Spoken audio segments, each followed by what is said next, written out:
to return to the people from whence I came.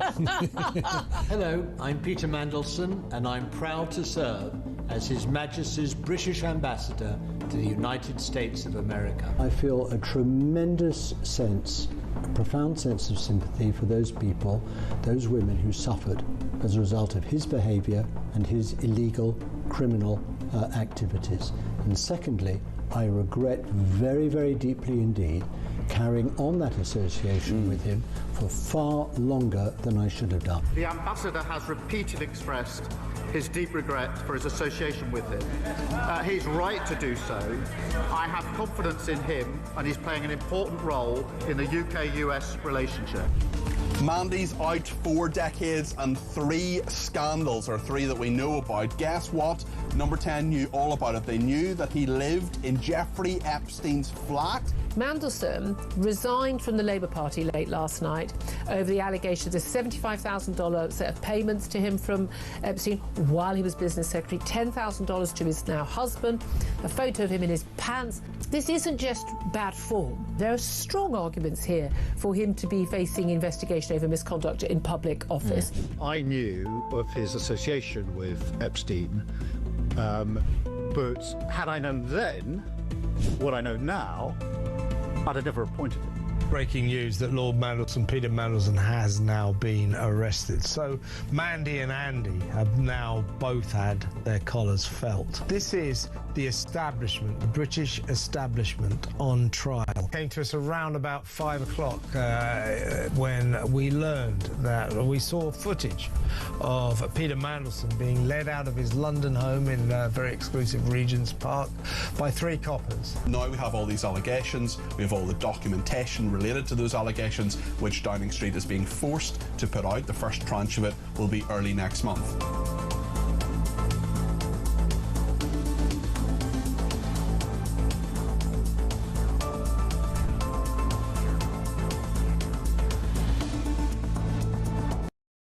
Across the UK, on DAB+, on YouTube, on your mobile, and on your side. This is Talk.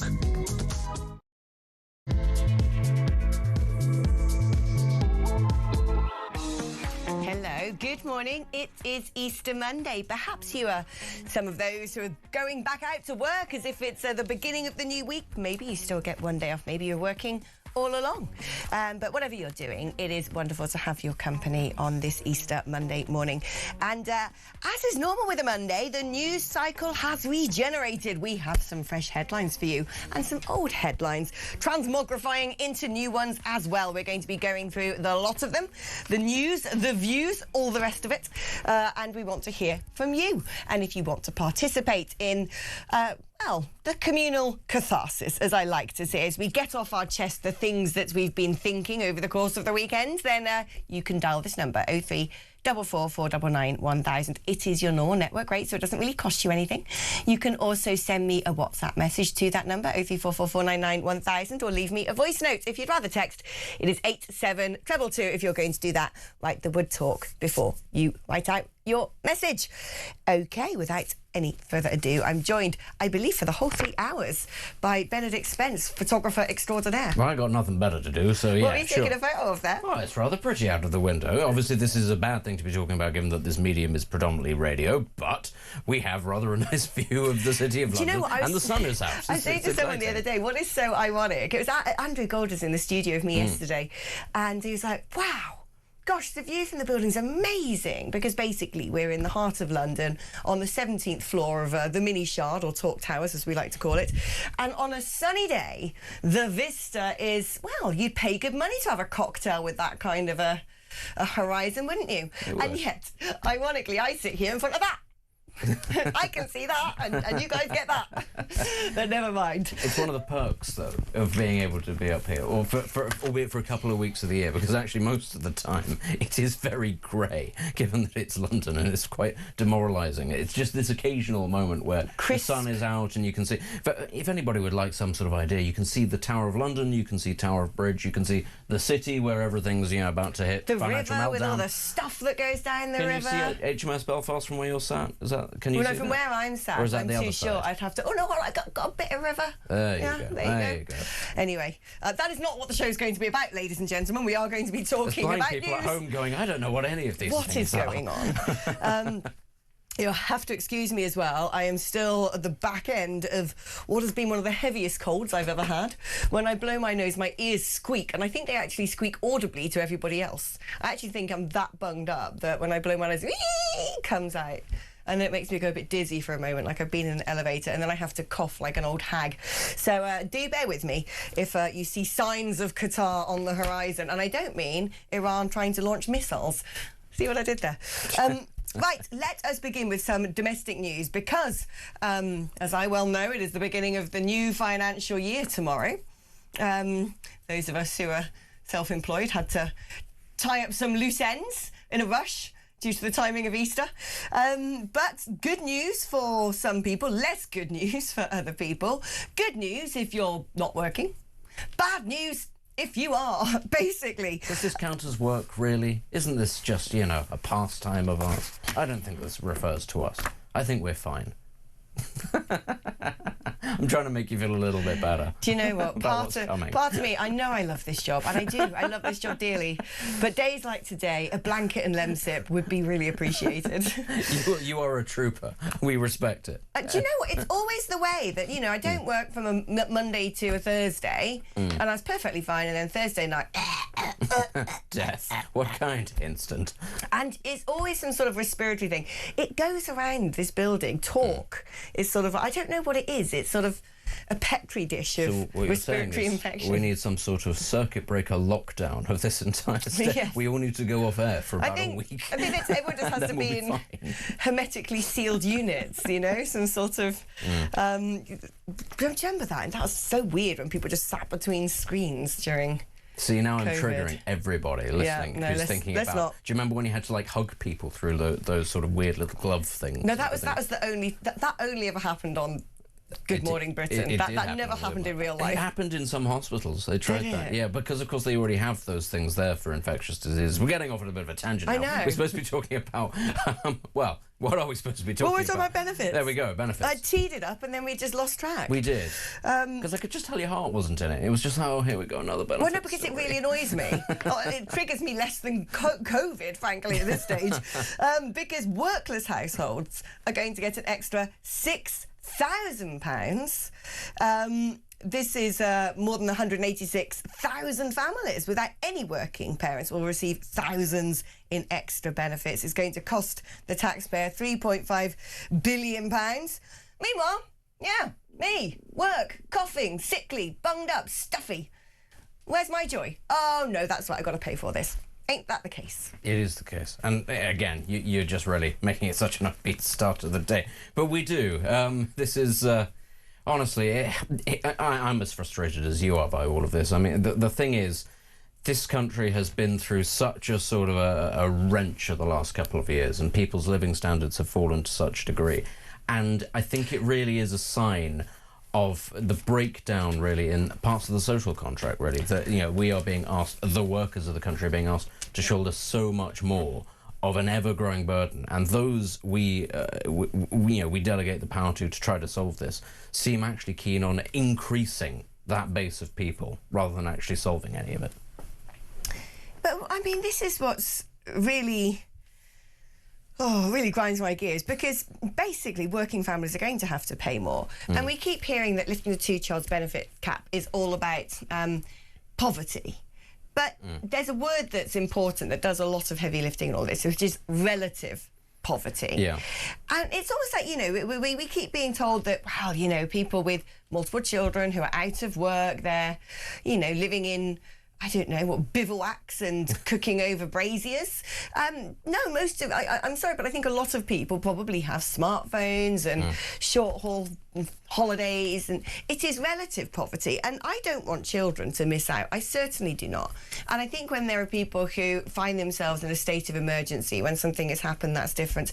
But we now know that the bill to pay for welfare is bigger than the receipts of the tax that they take from people who are working. And that is simply it's not sustainable. No, it's not sustainable. And we've all seen the figures of how much the welfare sector, the welfare bill budget is going to affect us, and is going to continue to affect us. I mean, the tricky thing, I suppose, about when it comes to the two-child benefit cap is we do need to find ways for people to have more children. The problem is, and there will be people shouting at the radio about this, the perception at the very least is that it's certain kinds of people will benefit from this, and that is already the economically inactive. Yes. Whereas the economically active are the ones that are being punished and not able to have the children. And so it exacerbates the problem. Exactly. Because, what we need to do is if someone is working but wants to have kids, you need creches in office blocks. You need to be able to make childcare affordable. You need to have maybe flexible working. You need to give people tax relief if they're having kids and working. You need potentially to pay one of the people enough for it to be, for a small period of time, a single income household. Because this is the other thing, of course. Yeah. Many women, and I know that this is part of the controversial topic about the gender wage gap, which doesn't actually exist until you hit childbearing years, is because those women then drop out of the workforce because they don't want to have to give up bringing up their children. So, some people do. Other people actually think, no, I want to raise my children for those sort of first 2, 3, 4 years before they end up going to school, in which case we also need a situation where one parent is able to earn enough to be able to keep that family ticking over, which once upon a time was the case, but it's not anymore. And that's another part that needs to be thought about this. And when we're in a position where even dual income households do not feel that they earn enough to be able to have a single child, let alone 2 children. I mean, that's a catastrophe. Yeah, and the dual income household who can't have a single child are having to pay extra for people who are not working who have the children. And it creates a sort of doom loop, really. But it's also the case that, people say, oh, well, on the left, the cost of living's going up, energy bills. And I'm like, but the same people that the workers are subsidising will be the ones who then also get relief on their energy bills. It's always, we talk about the squeezed middles, the jams are just about managing. It's been spoken about for decades. And no one's come up with any serious policy to do anything about it. My understanding about a year ago was the IMF were looking at the state of our finances and saying, ooh, that's really on a precipice. But the Labour Party drawn up the welfare bill and said, here we go, this is what we're going to do to solve the situation. And the IMF went, OK, that might work. And then, of course, it didn't get past the backbenchers. And then on top of that, to add insult to injury, the two-child benefit cap was lifted because Rachel Reeves had been squibbling away all this extra money, putting it to one side and saying, well, it's a terrible situation, it's really bad. And then, ta-da, look at the fiscal headroom. Well, now we've entered yet another geopolitical crisis. We're going to find things are getting more difficult once again. And yet, the irony, of course, is she is actually, well, people would accuse the energy companies of profiteering from rising cost of oil and gas. But actually, with the levies put on, the taxes put on fuel consumption, price at the pump, for example, she's actually raking it in as well. No, massively. This is the insane thing when it comes to people talking about energy companies, as if they're not companies that have employees and shareholders and people and and overheads and infrastructure to maintain, as if all of this money just sort of evaporates into the pocket of a particularly rotund fat cat.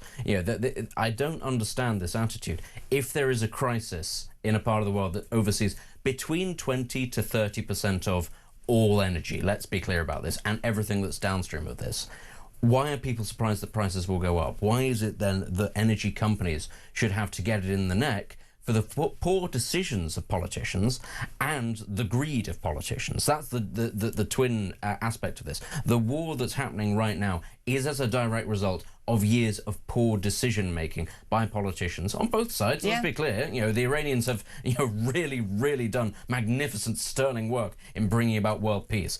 That's on the one hand, and then on the other hand, these companies are expected then to just be like, oh, you hand out your energy for free, even though, of course, the government are the ones taking... I mean, what currently is it, the amount of tax that's levied in terms of the total price? It's something colossal, something like 30 or 40%. I think it might, in fact, be more than that. The insanity, of course, behind that is British industry is on its knees as a result of energy prices. British farming is on its knees in part because of energy prices. And if those two things are on their knees, that means everybody is suffering as a result of energy prices, which is then why the government comes and says, "Oh, don't worry, we'll put caps on the energy prices. Don't worry, we'll extend the lines of credit indefinitely," which has already brought down one government, let's remember, in this country. Why it is that they think we can just keep on doing this and there'll be no poor consequences. I think one of the biggest issues that has faced a lot of the West is this want to, it's almost like the be kind movement, that we you know, it is unsophisticated, uncivilized, it is savage to live in a dog-eat-dog world. So if you can't work, you must have the same standard of living as someone who does work. If you know, everything has to be equal outcomes. It's a very communist idea, isn't it? Equal outcomes and not necessarily equal inputs. And this is what seems to me to be dragging the entirety of the West down, because you know, quite frankly, once upon a time, if you were out of work, you'd be really fighting to get any job you could, to do anything you could, because if you didn't, you would be in a whole world of problems. Whereas now people can be a little bit more choosy, say, well, I want to work from home. I will only do 2 days a week. Oh, I don't want to work there. That's too far away. Oh, it's above me to stack shelves in a supermarket. Because there isn't that imminent threat of, okay, you want to not work, there will be social stigma, and there will be such an impact on your lifestyle that you will end up with very little choice. And we've added to the slate of reasons. This is the thing with legislation. It's like a snowball. You start off with this much, then you add this, and you add this, and you add this, and that, and they never scrap the old stuff. And so first of all, it's like, right, this is what you'd have to demonstrate to get out of work disability payments. And I remember, sort of 20 years ago, it was always, this man says that he's got spine issues, and there he is jumping out of an aeroplane. Today, a huge bulk of that is the whole mental health thing, which you can't demonstrate. It's word of, it is my word against the doctors, or my word against someone else's. I'm not up to it. I'm anxious. I'm depressed. I can't go to work. Okay, we'll sign you off. And of course, a large part of that is the fact that increasingly this stuff is going out of being an in-person thing and is going over the phone. And now, of course, the government wants it to be easier for you to claim benefits online via an online portal. If you at no stage have to interact with a human being, they are just making it easier and easier and easier for people to skim money off the state. And, I'm sorry, but there are people in serious mental difficulties who require perpetual care from the state. And there are many, many, many, many, many more people who are, frankly, just... they don't even know they're born, right? Honestly. And the amount of money that is frittered on that latter group is being stolen from the first group. And this is the same when it comes to people who actually are physically disabled from accidents or from birth through no fault of their own. And this is the attitude. And this is interesting because, of course, you use the example of that be kind attitude, which you can't possibly question anybody because that's triggering, that's not very nice.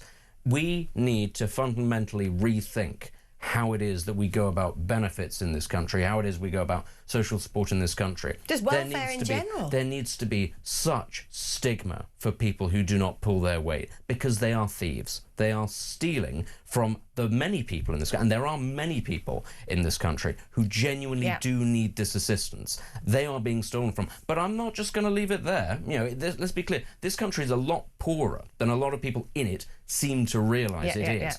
And that means that everybody is going to have to tighten their belts. Now, if it is the case that working people are not able to have children, that basic function of passing on your DNA, which even a rock lizard understands is the building blocks of life, if they can't do that, then it is up to everybody else to shoulder some of the burden. That doesn't just mean people on benefits of working age. That means people on benefits who are older than working age. That means pensioners. I'm sorry. If there are millions of pensioners, not all pensioners at all. There are lots of pensioners who do live in relative poverty. But there are also millions of people in this country who are sitting on vast financial assets through no brilliant work of their own. They just bought it when it was cheap, and now it's very wealthy, who have the means to support themselves and yet claim a benefit, which is the state pension. They shouldn't be receiving that. They have the assets, they have the resources to look after themselves. Why is it that somebody who wants to have children or has young children should suffer? But those people should not be made to monetize the very asset that many of them would once upon a time have said, oh, well, that is my pension. And then the second that they come to pensionable age, they go, actually, I don't feel like... Why should I have to sell my 8-bedroom country I don't feel like monetising it now. I want the house, not the money, but also give me some more money. That's unsustainable. But there's also this idea, there's a sort of disconnect when people say the government should pay. You know, it's a bit like when we have these inquiries and then compensation's got to be paid by the government. And I'm not saying that, you know, when various inquiries have had where compensation have been paid, these people deserve it. Well, I'm talking about post office, I'm talking about infected blood. But it's mistakes made by other people that when it's the government has to pay, it's us. And I can see this coming down the highway as well with when the, you know, compensation claims for, you know, you put me on puberty blockers begin. All of us who shouted about how terrible an idea that was will be the ones having to foot the bill. But it's also this case with the doctors because they are really getting on my wick now, quite frankly. They're about to go on strike. Some of them are boasting that their latest walkout gives them 10 days off over Easter. The thing is, the doctors said, we need more money. You know, the amount we're paid should be rising in line with inflation, so on and so forth. They got a 30% pay rise. That should have been the matter sorted. That is a big pay rise, a big pay rise. And what do? Not enough. No, we've looked back historically, and because inflation is... And I'm like, I'm sorry, when you applied to be a doctor, it's not a secret what you get paid. This is publicly available information. If you wanted to be earning millions of pounds, you could have chosen a career like, I don't know, whatever, go work in AI. But it's... the idea that a public sector employee can then sort of retrospectively look at the, you know, where things have gone in the last 10 years and think that they exclusively need a pay rise in line with inflation when people in the private sector haven't necessarily had the same thing. Companies are struggling. In fact, I'd say the private sector's probably hit even harder. Because when you work in the public sector, you've got the gold-plated pension, you've got the working annual holidays, you've got the sick leave, you've got all these other things that in the private sector and as a freelancer you just don't have. And they, once again, are crippling the NHS by not turning up to work. So what will happen is the government then have to pay through the nose, i.e. us, to have people come in to fill those gaps who will then demand double the wages. So the debt that the NHS is facing increases even more. So it's even harder to then give doctors and nurses a pay rise, nurses who probably deserve it. It's egregious. I mean, there are so many aspects of the NHS that need to be changed, but the funny thing, of course, about all of this is that people want the pay rises without the system being changed, but particularly. If they actually, you know, a lot of doctors should probably understand this. They would get a pay rise if the NHS operated on a vaguely sort of market-based format. If actually they were, you know, working in the same system as they would in Australia or the United States or anywhere in Europe, they would earn more. But so many of the members of the BMA are absolutely opposed to the system itself changing. And there's a very key thing here about that, and that is because if they get a pay rise in the NHS, then everybody gets a pay rise. That is regardless of performance. So you can be the worst performing doctor and you'll get the same amount of money as an absolute hotshot who is on it and fantastic at everything. This is another aspect of the health service that is a problem, because the number of people who die on the NHS as a result of medical, well, it's literally called clinical error. It's one of the, I think, the top 5 causes of death in the NHS or something like that. It's insane.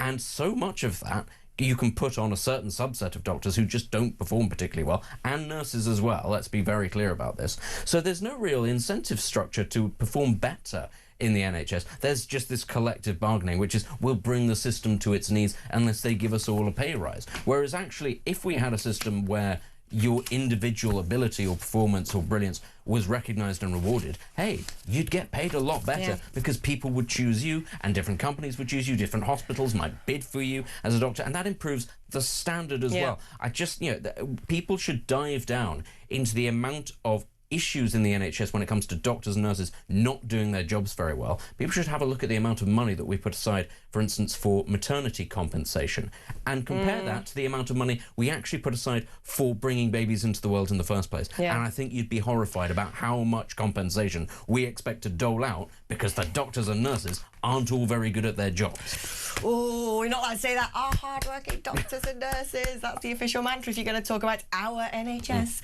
Let's do some messages before we hit the break. I don't understand how children are living in poverty if they receive benefits. Who is budgeting these kids' monies? If people are recklessly procreating for the sake of benefits, they are not fit to look after these kids, and social care should start being hard on people. People are spending kids' money on drugs and alcohol. They should be arrested or penalised for misusing kids' benefits. On benefits, no kid in the UK should have no food or a mattress to sleep on. The money is going into the wrong hands. I work 40 hours a week. Once I've paid all my bills, food, fuel, I'm left with 30 quid a week pocket money to enjoy myself. And these stopping at home get an extra £6,000. The country is so messed up. Labour is now the Civil Service and Welfare Party. Well, they always were. Those of us who work and pay tax are just their tax slaves. Rebel now, retire and stop paying tax, says Spartacus in Dorset. A lot more messages coming in on this topic, but we're going to take a short break. Don't go anywhere. We're back after this.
Welcome to Down the Local, the show that goes from pub to pub across the country, speaking to the punters about the subjects driving us all nuts at the moment. That's Rachel Reeves, Rachel Thieves, Rachel McCounts. I don't really know Meghan Markle. I know Meghan Markle's from Sinks, that's about it. I don't know about anyone else, and I don't know where this is going. I have 0% beard, and I feel raising the flag, I think, is symptomatic of this desperation. Is public transport good value for money?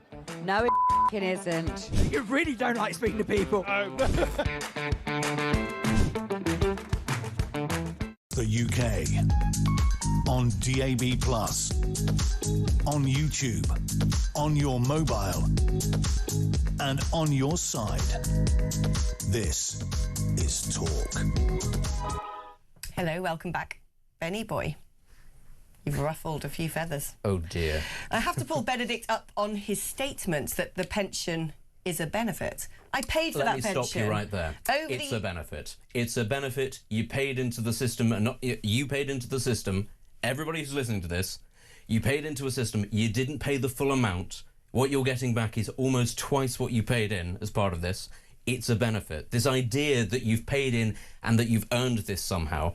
Listen, if you've got a private pension, that's a separate thing. The state pension is not the same thing. It should be means tested. It shouldn't be handed out to everybody, because there are millions of people in this country who do not need it. And what they'll turn around to you and say, It's only what? Is it about 12 grand or something a year? How are you supposed to live on 12 grand? Exactly. Many people do not live on just 12 grand because they have private pensions, because they have assets, because they planned properly for it. It should exist for people who do not live lives like that. It should be means tested because it's a benefit. So every single person who's going to now email in and say it's not a benefit, I'm real sorry, guys, it's a benefit. It's a benefit. It is. Shall we hear what Roy in London has to say? Go for it. Good morning, Roy. It's not a benefit. You pay into a private pension. Is that a benefit? No, because it's a private pension. This is a government handout. Look, how old are you? What has that got to do with anything? How does that stop it being a benefit? Because I paid into it. You paid into it. You paid into the whole system. You get all sorts of things. Hold on, Roy. What I want to do, as I'm going to be the arbiter here. Okay, the difference is that, of course, a private pension you pay into privately, and then you're sort of investing in things in order to earn interest and so forth, and you can get some tax relief on it. The state pension, everyone technically pays into it, but then that goes into the pot, and the government are the people who then pay out on the other side. So that is the difference. But what I understand that Benedict is suggesting is it should be means tested in some way. So let's put that to you, Roy. If you are a pensioner receiving the state pension and you need it, you have no other source of income, you don't live in a big house with more rooms than you need. I live in a one-bedroom flat. Right, so under Benedict's system... No, I don't get it, because I have got a private pension and I get nothing, no help whatsoever from the government. But if Benedict says he would like to see the state's pension means tested, so let's say not you, Roy, who lives in a one-bedroom flat, but somebody who happens to have a 6-bedroom, ivy-covered red brick house in a lovely borough of Hertfordshire. The house now happens to be worth £1.6 million, and they bought it for 50 grand back in the day. And they are also receiving the state pension despite having, good amount of savings in the bank and a property that's, worth a heck of a lot of money. Do you think they're as deserving of receiving the state pension as you are? How many of those people are alive? Well, this is the thing. There are quite huge numbers of people. Huge numbers of people own properties. Are on the breadline who get a pension. I mean, this is the thing, isn't it? This is no. This is going to be the problem with every single caller who comes in on this subject, because they're all going to give me the sob stories about all the millions of pensioners who are poor, and they will just ignore the ones who are wealthy. Huge numbers of pensioners in this country are sat on huge amounts of assets. Let's see if we can get some Googling done on that. Ted, can you do a bit of a search on that for us? Because I have a feeling there was a report out one time that suggested that there were over 1 million pensioners or something like that living in properties worth over £1 million. Something like that. I don't want to invent numbers on air. That is not what we do here. We like to try and get truth and facts. So let's see if we can get that data. I mean, look, I'm not going to hold an opinion on this. I pay into a private pension. I don't get any sort of anything else. I don't have a workplace pension. I'm a freelancer. And if I don't start planning now, I'm going to be in trouble deep. I'm going to end up under a motorway bridge of cats. But I also worked really hard, forced myself to do everything I could to get on the property ladder, which now involves me living miles and miles outside of London because I can't afford to buy a house in London, which means my commute is horrific. And there are lots of people who go, oh, wow, because sometimes I say, well, look, I just can't come and do that work because I don't live in London. Well, why don't you live in London anymore? I needed to get on the property ladder. I was in my 40s. I had no parents who could give me a deposit to help me do that, and it took me all that time. And even then, I've had to buy a house 90 miles away, OK? And I don't get a workplace pension. I'm taxed at the highest rate. I'm pretty much one of these people that is one of the biggest net contributors. And so I also have, I must admit, a mild bee in my bonnet when I see friends of mine with extremely wealthy parents in, voluptuous houses, multiple cars, going on saga cruises 2 times a year, and they are getting a payment from the government or relief on fuel bills or something like that. And I think, you've got 80,000 million times more money than I will ever have. And, the system sometimes does seem to stack up against certain people. It does. I don't disagree with that. But what you're saying is that pensioners don't deserve their money that they paid into. It's Well, look at what we've got to go to a break. We've got to go to a break. We've got to go to a break, I'm afraid. Because we do. That's not me trying to wimp out of the debate. Just the way things go. Because hey, I'm moaning about who gets paid what, and if we don't want adverts, nobody does.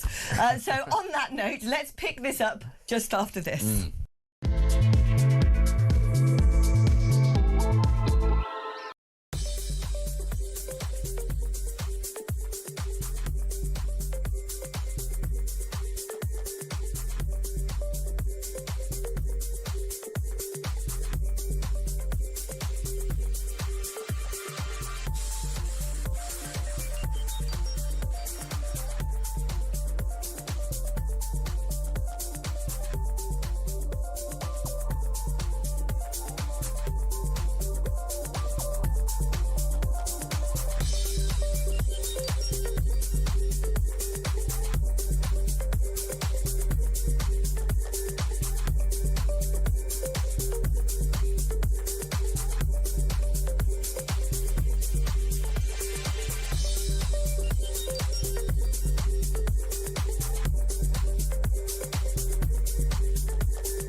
Across the UK, on DAB+, on YouTube, on your mobile, and on your side.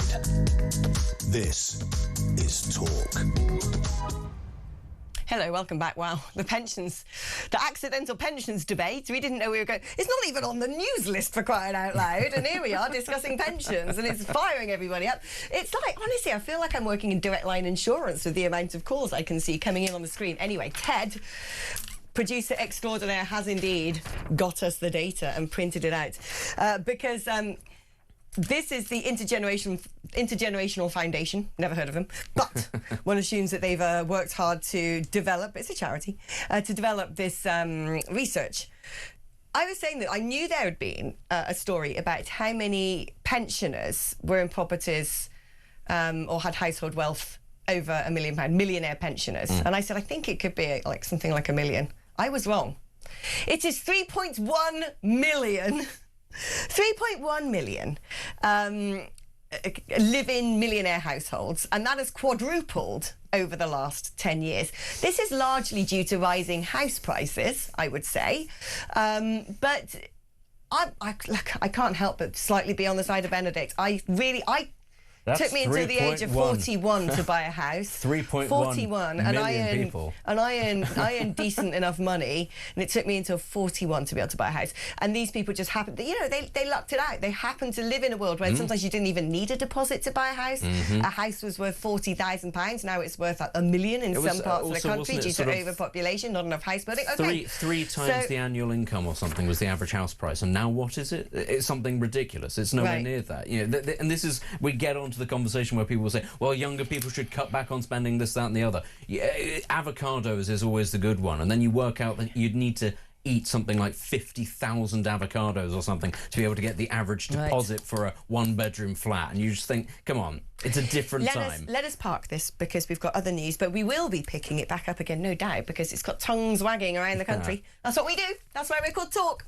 Okay, now, we might be in a bit of a pickle at home financially, but whew, what is going on in Iran?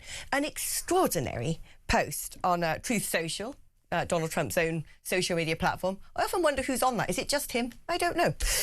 Never been on it. But riddled with expletives. Perhaps I shouldn't laugh. I just think, that's his style, isn't it? Tuesday will be, I'm not going to read everything. Don't worry, Ted, you don't have to touch that dump button. Tuesday will be Power Plants Day and Bridge Day, all wrapped up in one in Iran. There'll be nothing like it. Open the straight, you crazy, or you'll be living in hell. Just watch. Praise be to Allah. President Donald J. Trump. I mean, I do feel like we're living in sort of Captain America or something. Let's speak now to Andrew Fox, Senior Associate Fellow at the Henry Jackson Society, former Major in the Parachute Regiment. Now, we've got to a situation, we've had a bit of an Easter reprieve, so to say, but from looking at things from the outside, and I'm not a military strategist, Donald Trump has set these thresholds, set these times by which Iran has to do certain things, negotiate a settlement, reopen the Strait of Hormuz, or else. And it keeps being put back. But from what I can observe, it seems to me that Donald Trump might have been buying time to move more military assets into theatre. And so when he says, 8 p.m. CET on Tuesday, tomorrow, perhaps he's being serious. Perhaps he is. Look, I think the White House is going for a strategy of chaos when it comes to their messaging. They've had varying messages throughout this war as to the reason behind it. We flipped from nukes to regime change, now to trying to get Hormuz open. And what the chaos does is it gives them an end state they can just flex to and claim victory, whatever happens, because they've thrown out so many objectives that they're going to achieve some of them, which gives them the exit point that I think they're looking for at this stage. So how do you see things playing out over the next couple of days? Because, I try and sort of monitor things as best I can. I'm hearing different things emerging from inside Iran, which, of course, lives under a sort of censorship.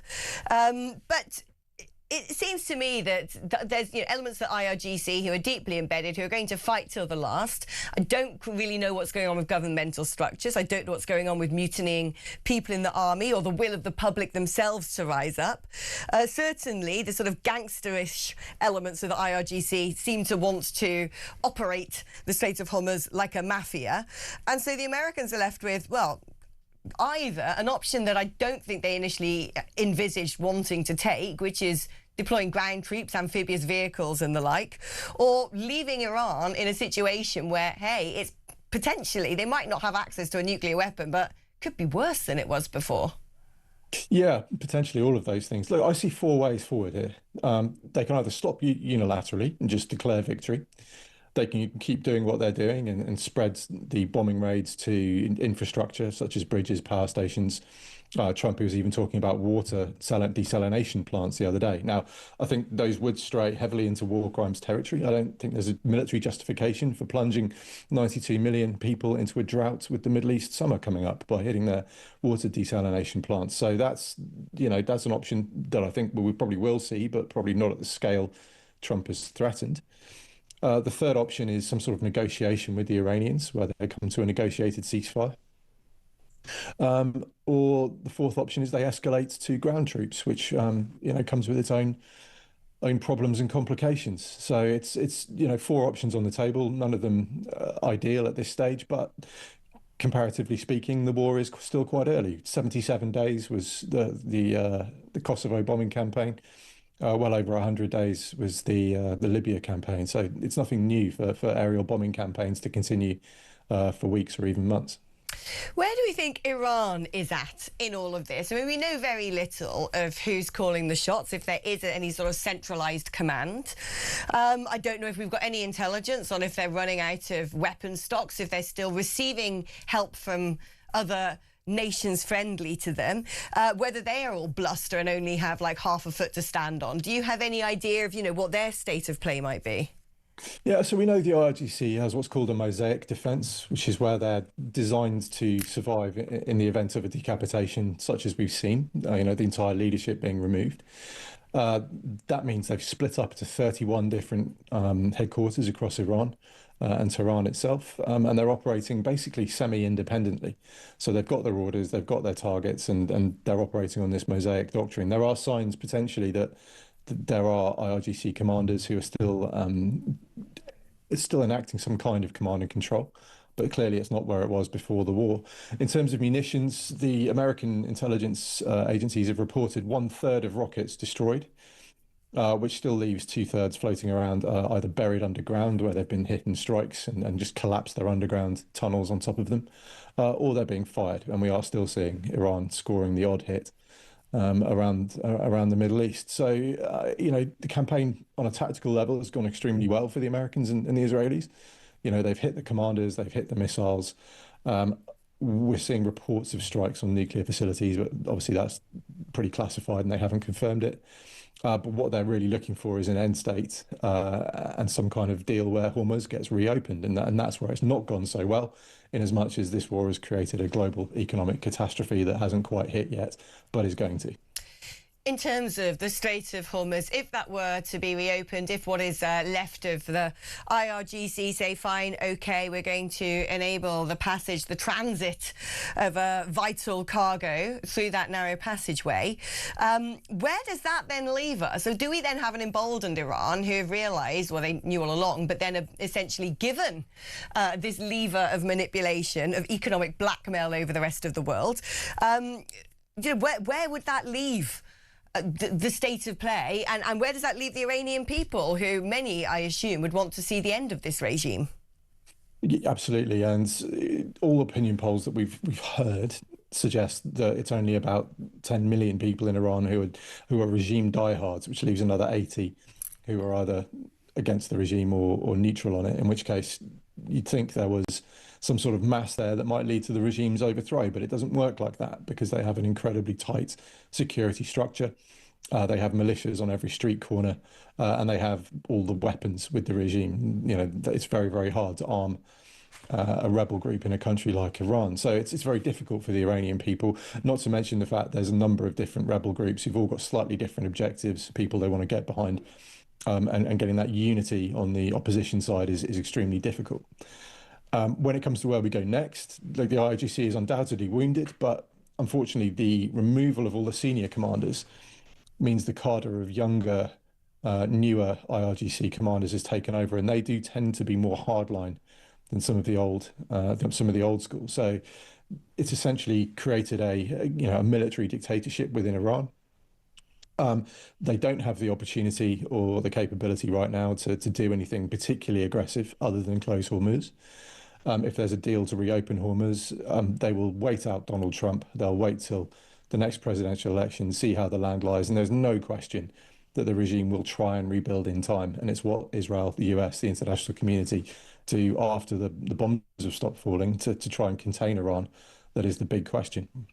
Yeah, many big questions, and as yet, no obvious answers. Andrew Fox, thank you ever so much. Very quickly, before we go to break, Benedict, your view on this. I mean, do you think it should be a case of you can't just do half a job, leave a mess and go away? You've got to go in all in now? Yeah. Or...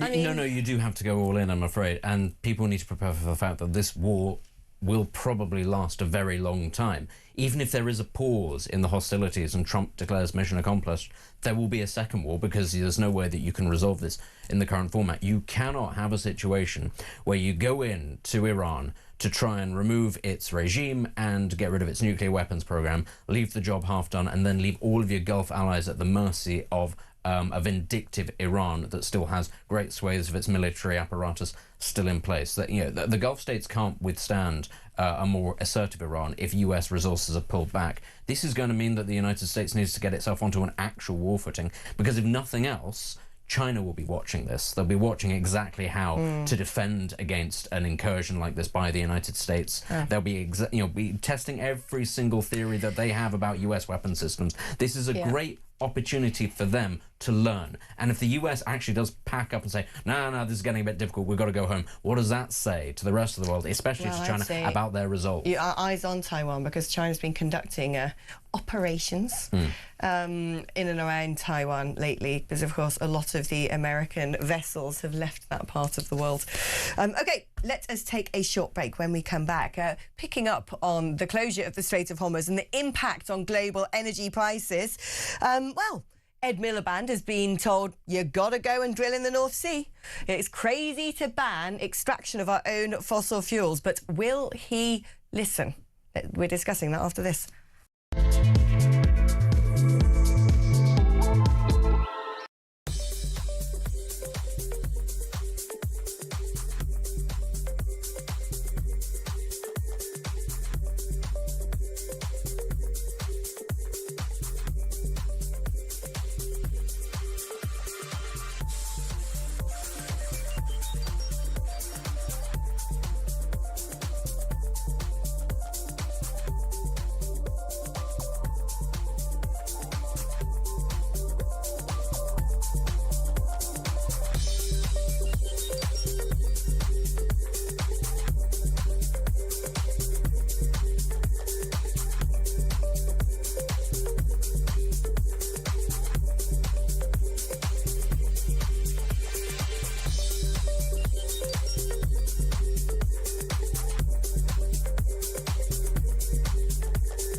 welcome to Down the Local, the show that goes from pub to pub across the country, speaking to the punters about the subjects driving us all nuts at the moment. That's Rachel Reeves, Rachel Thieves, Rachel McCounts. I don't really know Meghan Markle. I know Meghan Markle's from Sinks, and that's about it. I don't know about anyone else, and I don't know where this is going. I have 0% beard, and I feel Raising the flag, I think, is symptomatic of its desperation. Is public transport good value for money?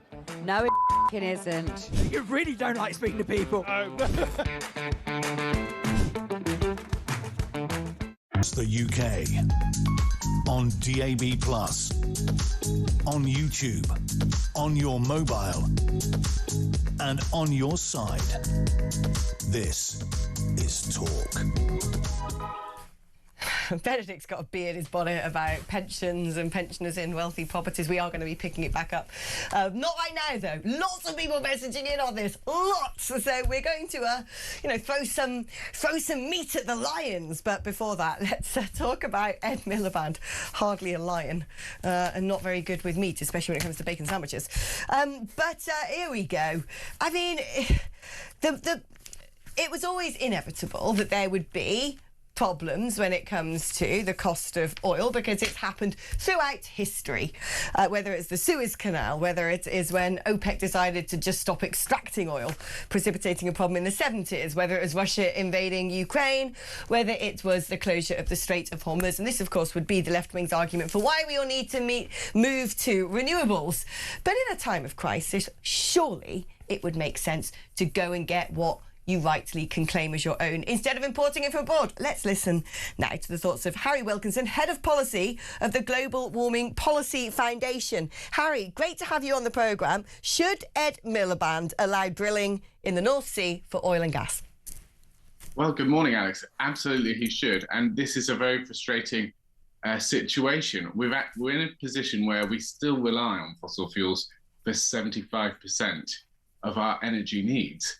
And yet I think sometimes we get so distracted by power and electricity that we forget just how reliant we still are. And we say for that most important energy source, we're actually going to ban any new extraction or even onshore gas extraction through shale gas as well. So it's absolutely crazy that we're just tying our hands behind our back. This is killing our industries as well, because these carbon taxes that are imposed through the net zero agenda are closing our refineries, they're closing steel production facilities, they're closing cement, glass, petrochemicals, plastics, all these foundational elements of our economy that we need to survive in a crisis are being hollowed out because of this radical net zero agenda. But we've unfortunately got Ed Miliband here stuck, seemingly with the backing of hardline Labour members, but increasingly coming into conflict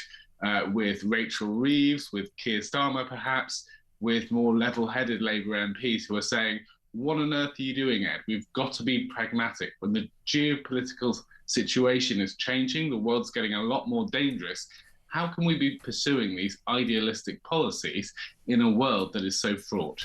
I want to go back to the list you were reeling off there of the things that require energy, require extractions in order to be created. Glass, petrochemicals, plastics, steel. One would assume that we would need those things if we were to make our own wind turbines, our own solar panels, in order to transition to fully green energy, should we wish. And yet we were told, weren't we, under the Green New Deal, that this would create tens of thousands of jobs in the United Kingdom. Has it? No, I mean, these jobs just haven't materialised. And if you look at the government's own numbers about green jobs, they include lots of things that we would have already been doing anyway, like bin collection and recycling. They're using false numbers, and actually these are high-skilled jobs in steel, in oil and gas that can't easily be replaced. These are very, well-paid unionised jobs, blue-collar jobs that are being lost from our economy, and precisely because of government policies, and in particular the carbon tax. Those industries which I listed, which you just repeated, those are all industries that have been really badly affected by the carbon tax, which is underpinning decarbonisation in those sectors. We've got to not only allow North Sea oil and gas and drilling, we've got to be removing the carbon tax as well if we want these industries to thrive. Do you happen to have any data on quite how much of our green stuff, our windfarms and our solar panels, we're getting from other countries and how much we get from domestic supplies? Well, I don't know the precise numbers, but I know that certainly most of them are coming from China. And if you look at solar panels, if you look at wind turbines, these are China-based supply chains. So not only do we have geopolitical instability from those supply chains, we know of Chinese spying attempts, we know of Chinese attempts to disrupt power sources. We know Russia are looking at undersea cables and trying to cut these. So, renewables don't completely get us away from geopolitical threats. And of course, they leave us beholden to the weather as well. We can't rely on the wind blowing, we can't rely on the sun shining, certainly not in the UK.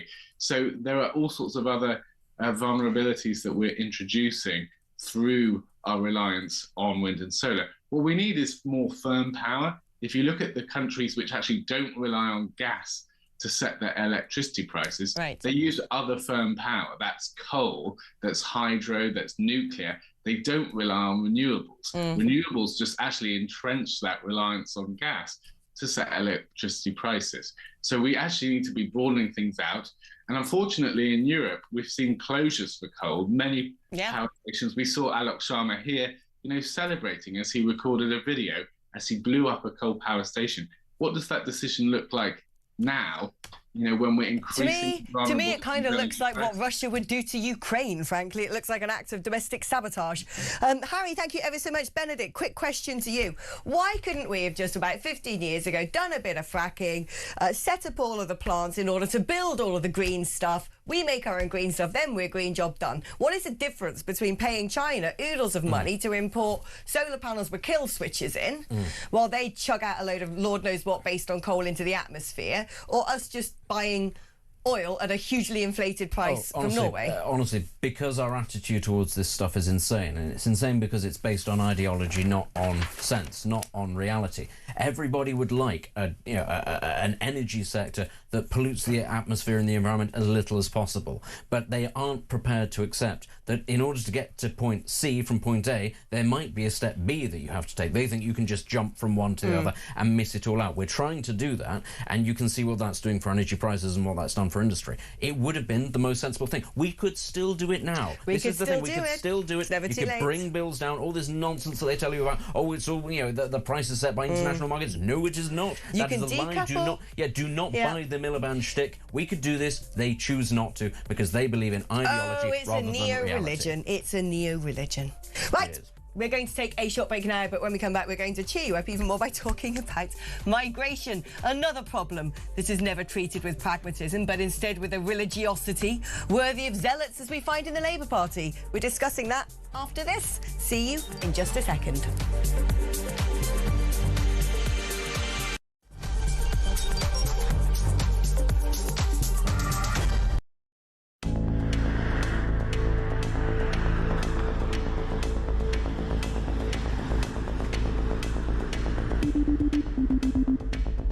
Fancy returning to the front line as Foreign Secretary? I am going to return. I am going to return. To the people from whence I came.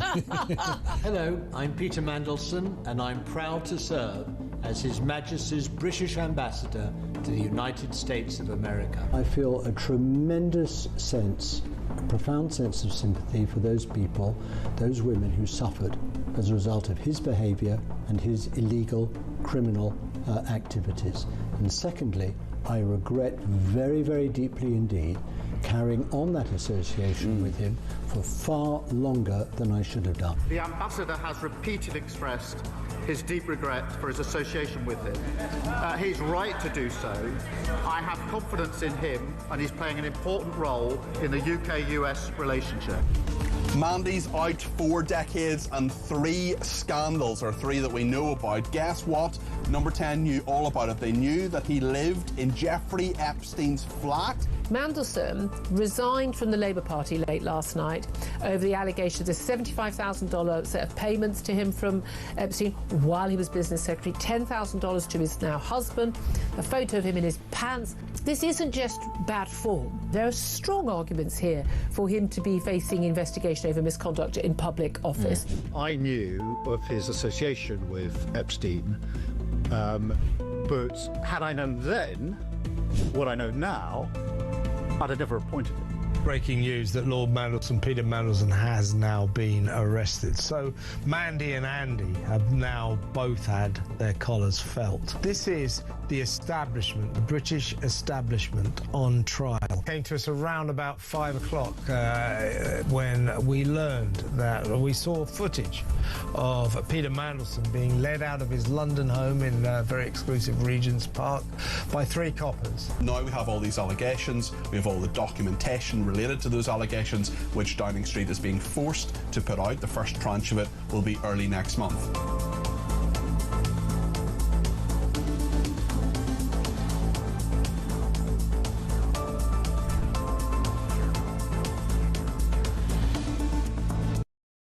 Across the UK, on DAB+, on your smart speaker, on your smart TV, and on your side. This is Talk.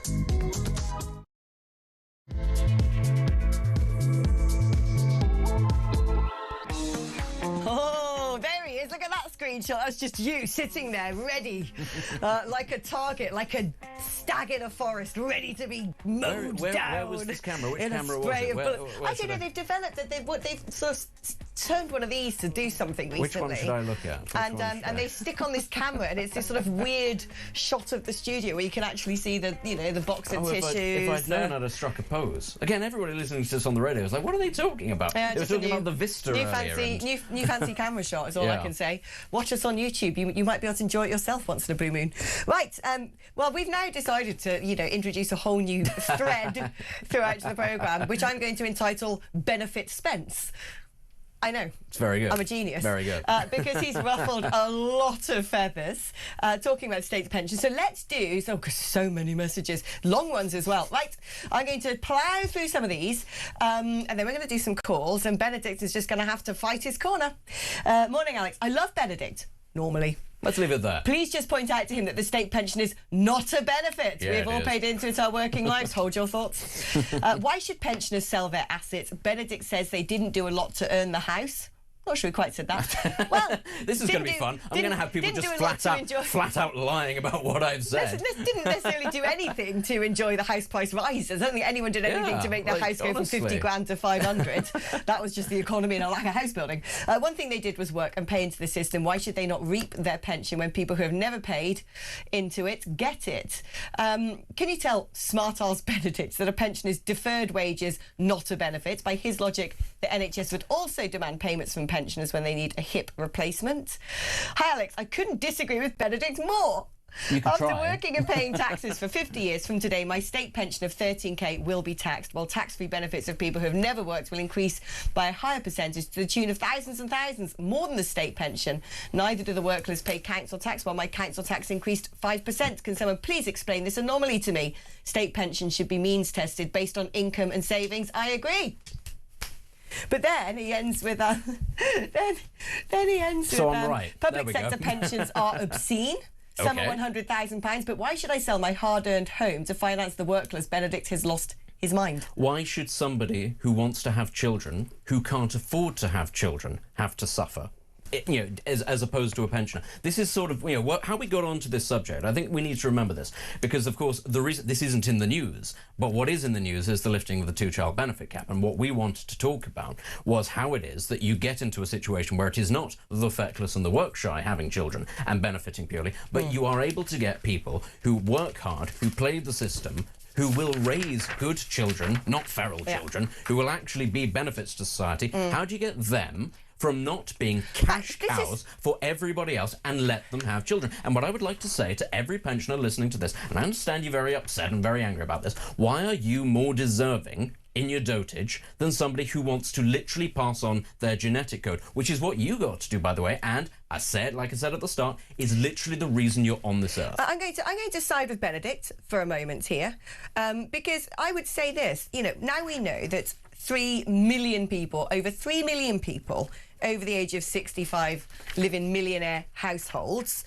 And I say, I've never, and maybe they've never claimed anything in their life. Maybe they've worked, maybe they've paid for a house. But a lot of those people would have benefited from just an economy which is not benefiting the younger generations. It's not anyone's fault. It's the fault of government policy and the way the world has gone. But they have sort of won an accidental lottery and other people have gone the opposite direction. And so in this respect, I side with Benedict. I've never claimed anything, ever. I've been a higher rate taxpayer for about 10 years. It's taken me until the age of 41 to buy a house, and now I have to live 2 hours outside London and still drag myself out of bed to come and do this. Don't have any workplace pension. I don't have any guarantees. I got nothing. Nothing. I'd love to have a family, right? Can I? Can I? So I kind of look at this and think, well, great for those people who happen to buy a house once upon a time that, is now worth gazillions of pounds. Look, well done you. I'm not going to come and try and steal it off you. But if you are also then, when you've got a private pension and you've got a big asset like that, also claiming the state pension, which technically I am contributing to, does that seem okay? Because on this one, I'm with Benedict, baby. I'm with Benedict.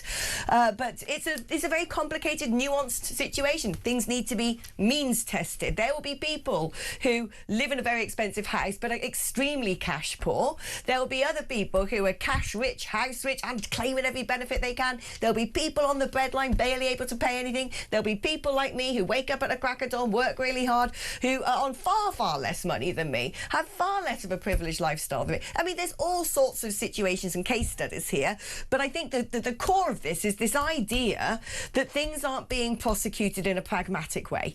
Let us speak now to Simon, who's in Stirling in Scotland. Simon, are you ready to wade into the debate? Oh, yes, and Benedict's going to get another thumping, unfortunately, but he should be used to it by now this morning, I suspect. All right, go for it. OK, in terms of his assertion that the state pension is a benefit, he's wrong in principle and he's wrong in fact. He's wrong in principle because all of us have been told for the last 40 years that we pay national insurance and that in some way entitles us to a pension at retirement. So most people work for 40 years.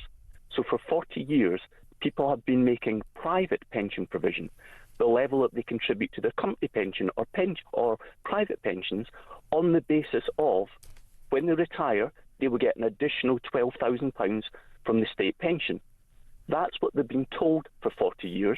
That's what they've planned, and that's how they've calibrated their annual pension contributions for the whole of their working life.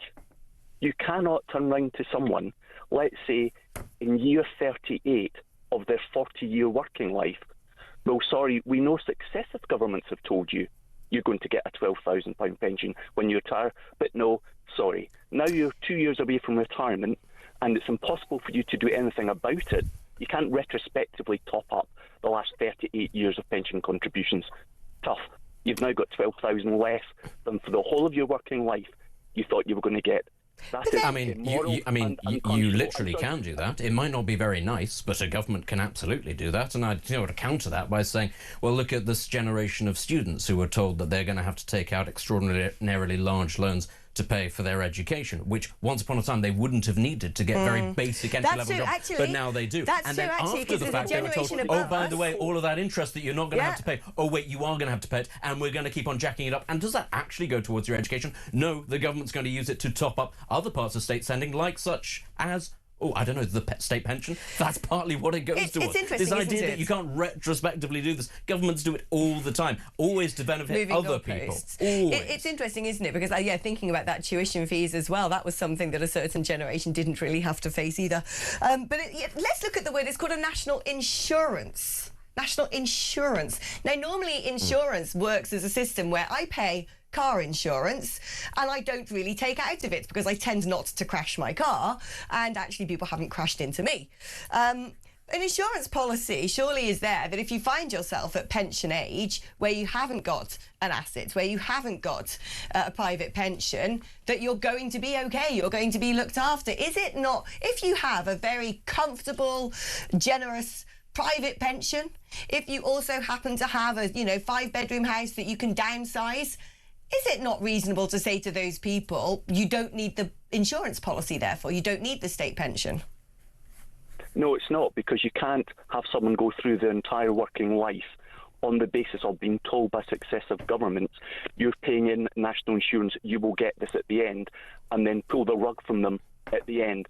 And Benedict's point that it's a benefit, it's not an entitlement, that is utterly wrong in fact, and it's evidence from the fact that everyone doesn't get the same level of state pension. There's 2 different levels of state pension that you get. And the level of pension that you get from the state depends on the level of national insurance contributions that you have paid. So the government are making the explicit link between the amount you pay in national insurance and the level of pension. Do you know what? The amount I pay... The state pension, and this is according to the government, is a contributory benefit, and that's according to the 1946 National Insurance Act. So, contributory benefit. It's wrong in fact. Well, no, it is not. also, the government, hey, listen, they may be lying to you, there may be a little bit of chicanery going on, but in fact it's a benefit. That's straight from the horse's mouth. Listen, if you want to get upset about your government lying to you or changing the goalposts, join the back of the queue. Everybody's very upset about the way that our government behaves. It's the main reason why I believe we no longer live in what you would call a functioning high trust society, because successive governments lie to people, they change the rules. But that doesn't mean ultimately that we should just sit there and say, okay, there's one protected group, they don't have anything change in their lives, and everybody else has to suffer as a consequence. Listen, this is part of a holistic attitude, because there are going to be people who turn around and say, right, what about the feckless and the work shy? Why do they get so much money? I agree. What about migrants? Why do they get any kind of money? I agree. Let's talk about changing all of those things. The point is, if everybody has to suffer, everybody has to shoulder the burden to fix things, that does mean everybody. And if you are a millionaire pensioner, I'm sorry, you don't need that 12 grand a year. But if you're self-employed and you have to operate under IR35, I do, I know that one. I have to pay employers' national insurance and employees' national insurance. I get no annual leave, I get no sick pay, I've got no protections, I have to pay into a private pension. I actually pay private medical insurance. I take nothing from the state, so by the time I retire, I'm expecting to be given a private island.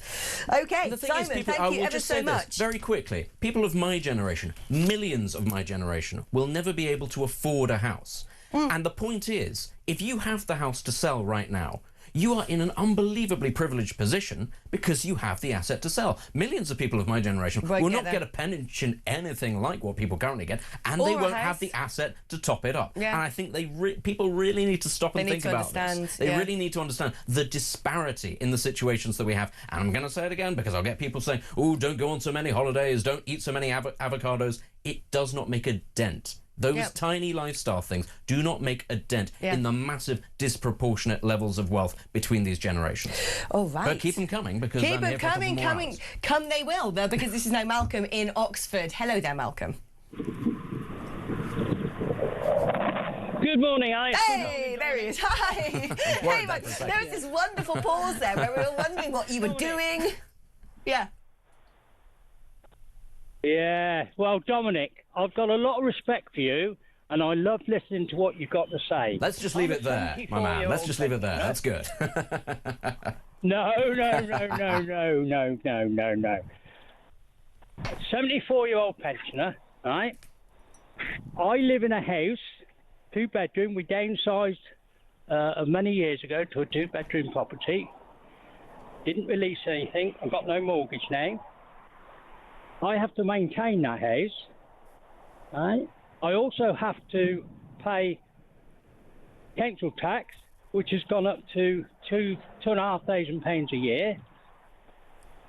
If I want to downsize again, I have to pay, I've looked into this, I have to pay £5,000 Stamp duty. Yeah, no, but this is I agree, ridiculous. But also perhaps under benefit Spence's, as you're now called. I love the fact that people are sort of quibbling over the fact that you called the pension a benefit, and then they call you Dominic. Oh, well, let's not be fussy about words here. I'm fine with that. But anyway, but interesting. Malcolm, it's interesting because perhaps under benefit Spence, you would not have to downsize, and you'd be, more than you'd qualify to receive the state pension because he wants it means tested, not abolished, not scrapped, but I would also perhaps say, distributed in a more sensible, pragmatic this is way. the thing, I'd agree with Malcolm that actually stamp duty is a major thing that does stop a lot of people selling their houses and downsizing. I don't think stamp duty should exist. Rip it up. The amount of money that would be released into the economy by getting rid of that and allowing more people to sell their houses and not take a hit, that would be a great thing. Yeah, this is the thing. I'm going to be pretty, firm about this, and that I do believe that not everybody, clearly 3 million people, do not deserve this £12,000 handout. But there are certainly ways in which you can make people's lives easier. Because I tell you what, getting rid of stamp duty makes pensioners' lives easier. Also makes my life easier. I know. Lots of people's lives easier. I missed the stamp duty window by 1 month. When you're buying a house and it sort of creaks along, and then you think you're going to get there, and by 1 month, I missed it. 1 month. Gutting. Yeah. Anyway, Malcolm, thank you ever so much. We really do need to talk about other things as well. I remember the show. Well, no, we don't, because we've got another call actually. So we'll probably have to do that one. But I remember once sitting in here with Pete Barnes, and we just went, let's sort out the economy. It was a weekend, and I started making a list of things that I would get rid of, and we just called it Gone. And when I totted up everything from stripping back the levels of civil service, things like Motability, I got rid of all the devolved governments. I think it's just I think it's just indulgent, and then all the pensions attached to the staff, attached to the public sector, attached to the devolved governments. I basically turned us into blimmin' Monaco. It was great. Let's speak. Wait, sorry. Between the two of you, you and Pete Barnes turned the UK into a massive tax loophole. Is what's it called? I turned us into the Cayman Islands or something extra nice.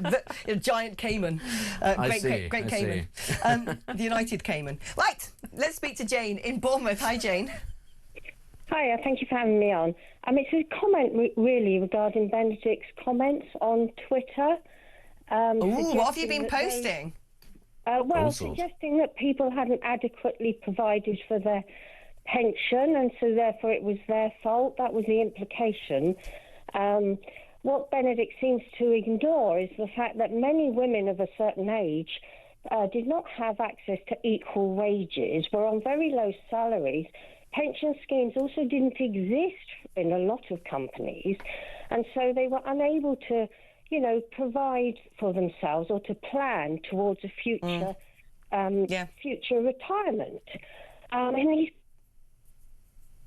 I've been picking up on what Jane is saying there because the signal's cut out a little bit. She's absolutely right. So there are plenty of people out there who aren't in jobs where they get workplace pensions, who are, scraping by, so contributing to a private pension feels like a huge ask. And I know that there's a sort of argument surrounding the gender pay gap, and it may be associated with women of a certain age. I actually think there's a gender pay gap. I do. Because wherever I've worked, the men have always been paid a lot more than me. And I don't know why. They just have been. And I don't think it's okay. So you think there's one based on vibes, basically? Well, my life, lived experience. Yeah, it's not. But look, Jane does make a solid point, which is there will be plenty of people who, for whatever circumstance or reason, I've only just started paying into a pension scheme because it's now I've bought a house and I'm not chucking a load of money at rent in London, which was ridiculous. It's twice as much as my mortgage repayments. I've now gone, right, because I've now worked so hard to, and actually if the rent I was having to pay wasn't so mental, I could have gone on that housing ladder, or if I happened to have someone have given me money for a deposit, I wouldn't have been having to pay all that rent going into someone else's trust fund. It's a lot of this ends up as circumstance. Some people are just born into a situation where their family goes, we'll get you on the housing ladder, or we'll give you your first home.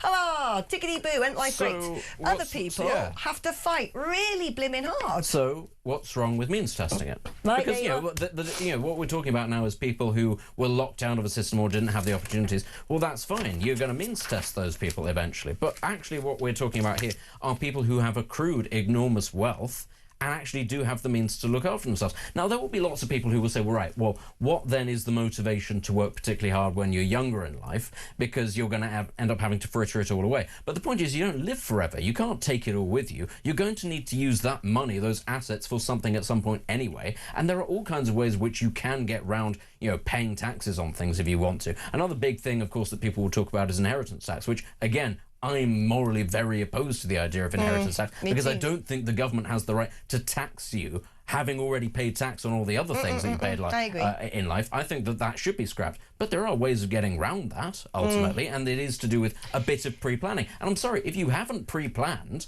when you've, talking about that kind of money, why should I have any sympathy for you? You've had all the time in the world. And this is the other thing. People saying, well, I've worked my whole life up to this point. Yeah, and if you've not earned enough because circumstances dictate you couldn't have enough, means test it. But if you did, what you're telling me is you had 40 years to prepare and you didn't, and I should pay for that. Like, come on, I'm not doing that. Let's do this final message before we take a break, and then we are going to park the benefit Spence means testing machine for a while. We're going to crank it off. All right. That sounded weird. It did a little bit, but I thought we'd just scoot over it. I'm a pensioner. The argument about the young folk being worse off doesn't wash. Buying houses and having families... Now, this I know you're going to jump into this with facts, and I'm going to like that. Buying houses and having families was just as expensive in relation to income. No, it wasn't. No, it wasn't. No, it wasn't. It really was not. I'm sorry. Unfortunately, no. It really was not. You said I'm going to jump into this with facts. I've already stated these facts over the course of this programme. And this, I'm afraid, is a large part of the problem. Why should I bother engaging with people who will just spout things? Spout things without any evidence at all? We don't do that. We don't do that. We just say actually. We say actually. We do this because I've already said it. And how many times should I say it? In terms of house price in relation to income, the situation historically and the situation now is like... It's massively different. The difference in wages between now and then are vast. The difference between actual initial house prices and deposits between now and then are vast. And we know this partly because the government keeps on having to try to lower the amount of deposit that you need in order to get on the housing ladder in the first place. We know this because, you now get 5% deposits in some cases, which is a harebrained situation. Honestly, listen. It is... I could keep spouting about this all day. And why? Because we didn't build enough houses and we let half the blimmin' world from poor countries just move in here and gave them everything. Yep, also exactly. And which is what Derek says, stop knocking pensioners, turn the spotlight on foreign invaders, getting thousands of pounds, enough is enough. Exactly. But we're now in a doom loop. We're in a bit of a doom loop. I'm sorry, and again, we're going to have this. Yes, lots of people coming to this country claiming benefits, lots of people coming for the wrong reasons does cost us a lot of money. That doesn't mean that other things don't cost us money. I'd like to fix all of these things. And one thing that I think is really, really telling is so many pensioners seem to turn the spotlight on other outgroups and say, what about these people? What about these people? What about these people? And it's not with an eye towards improving the situation overall. It's more of a, why should these people be getting money when I should be getting the money? That's the issue that I have with a lot of this. It's not, how do we improve the economy so that people can go and have children? Because those same people who will say, well, why are we spending all this money on migrants, will be the same ones that turn around and say, well, if you can't afford kids, you shouldn't have kids. And I'll go back to what I said at the very beginning. The point of human existence is to have children, is to pass on your genetic code. If you don't get that, then how am I supposed to debate with you? Sheep understand this. Amoebas understand this. This is basic. No, Benedict, I have a feeling you're going to be upsetting a lot of pensioners today. Right. Sell your house. We're going to... Right, we are going to swiftly move on, and on the subject that we just touched upon there, migration, that is what we're going to be discussing just after this.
and welcome to Down the Local, the show that goes from pub to pub across the country, speaking to the punters about the subjects driving us all nuts at the moment. That's Rachel Reeves, Rachel Thieves, Rachel McCounts. I don't really know Meghan Markle. I know Meghan Markle's from Sinks, and that's about it. I don't know about anyone else, and I don't know where this is going. I have 0% beard, and I feel.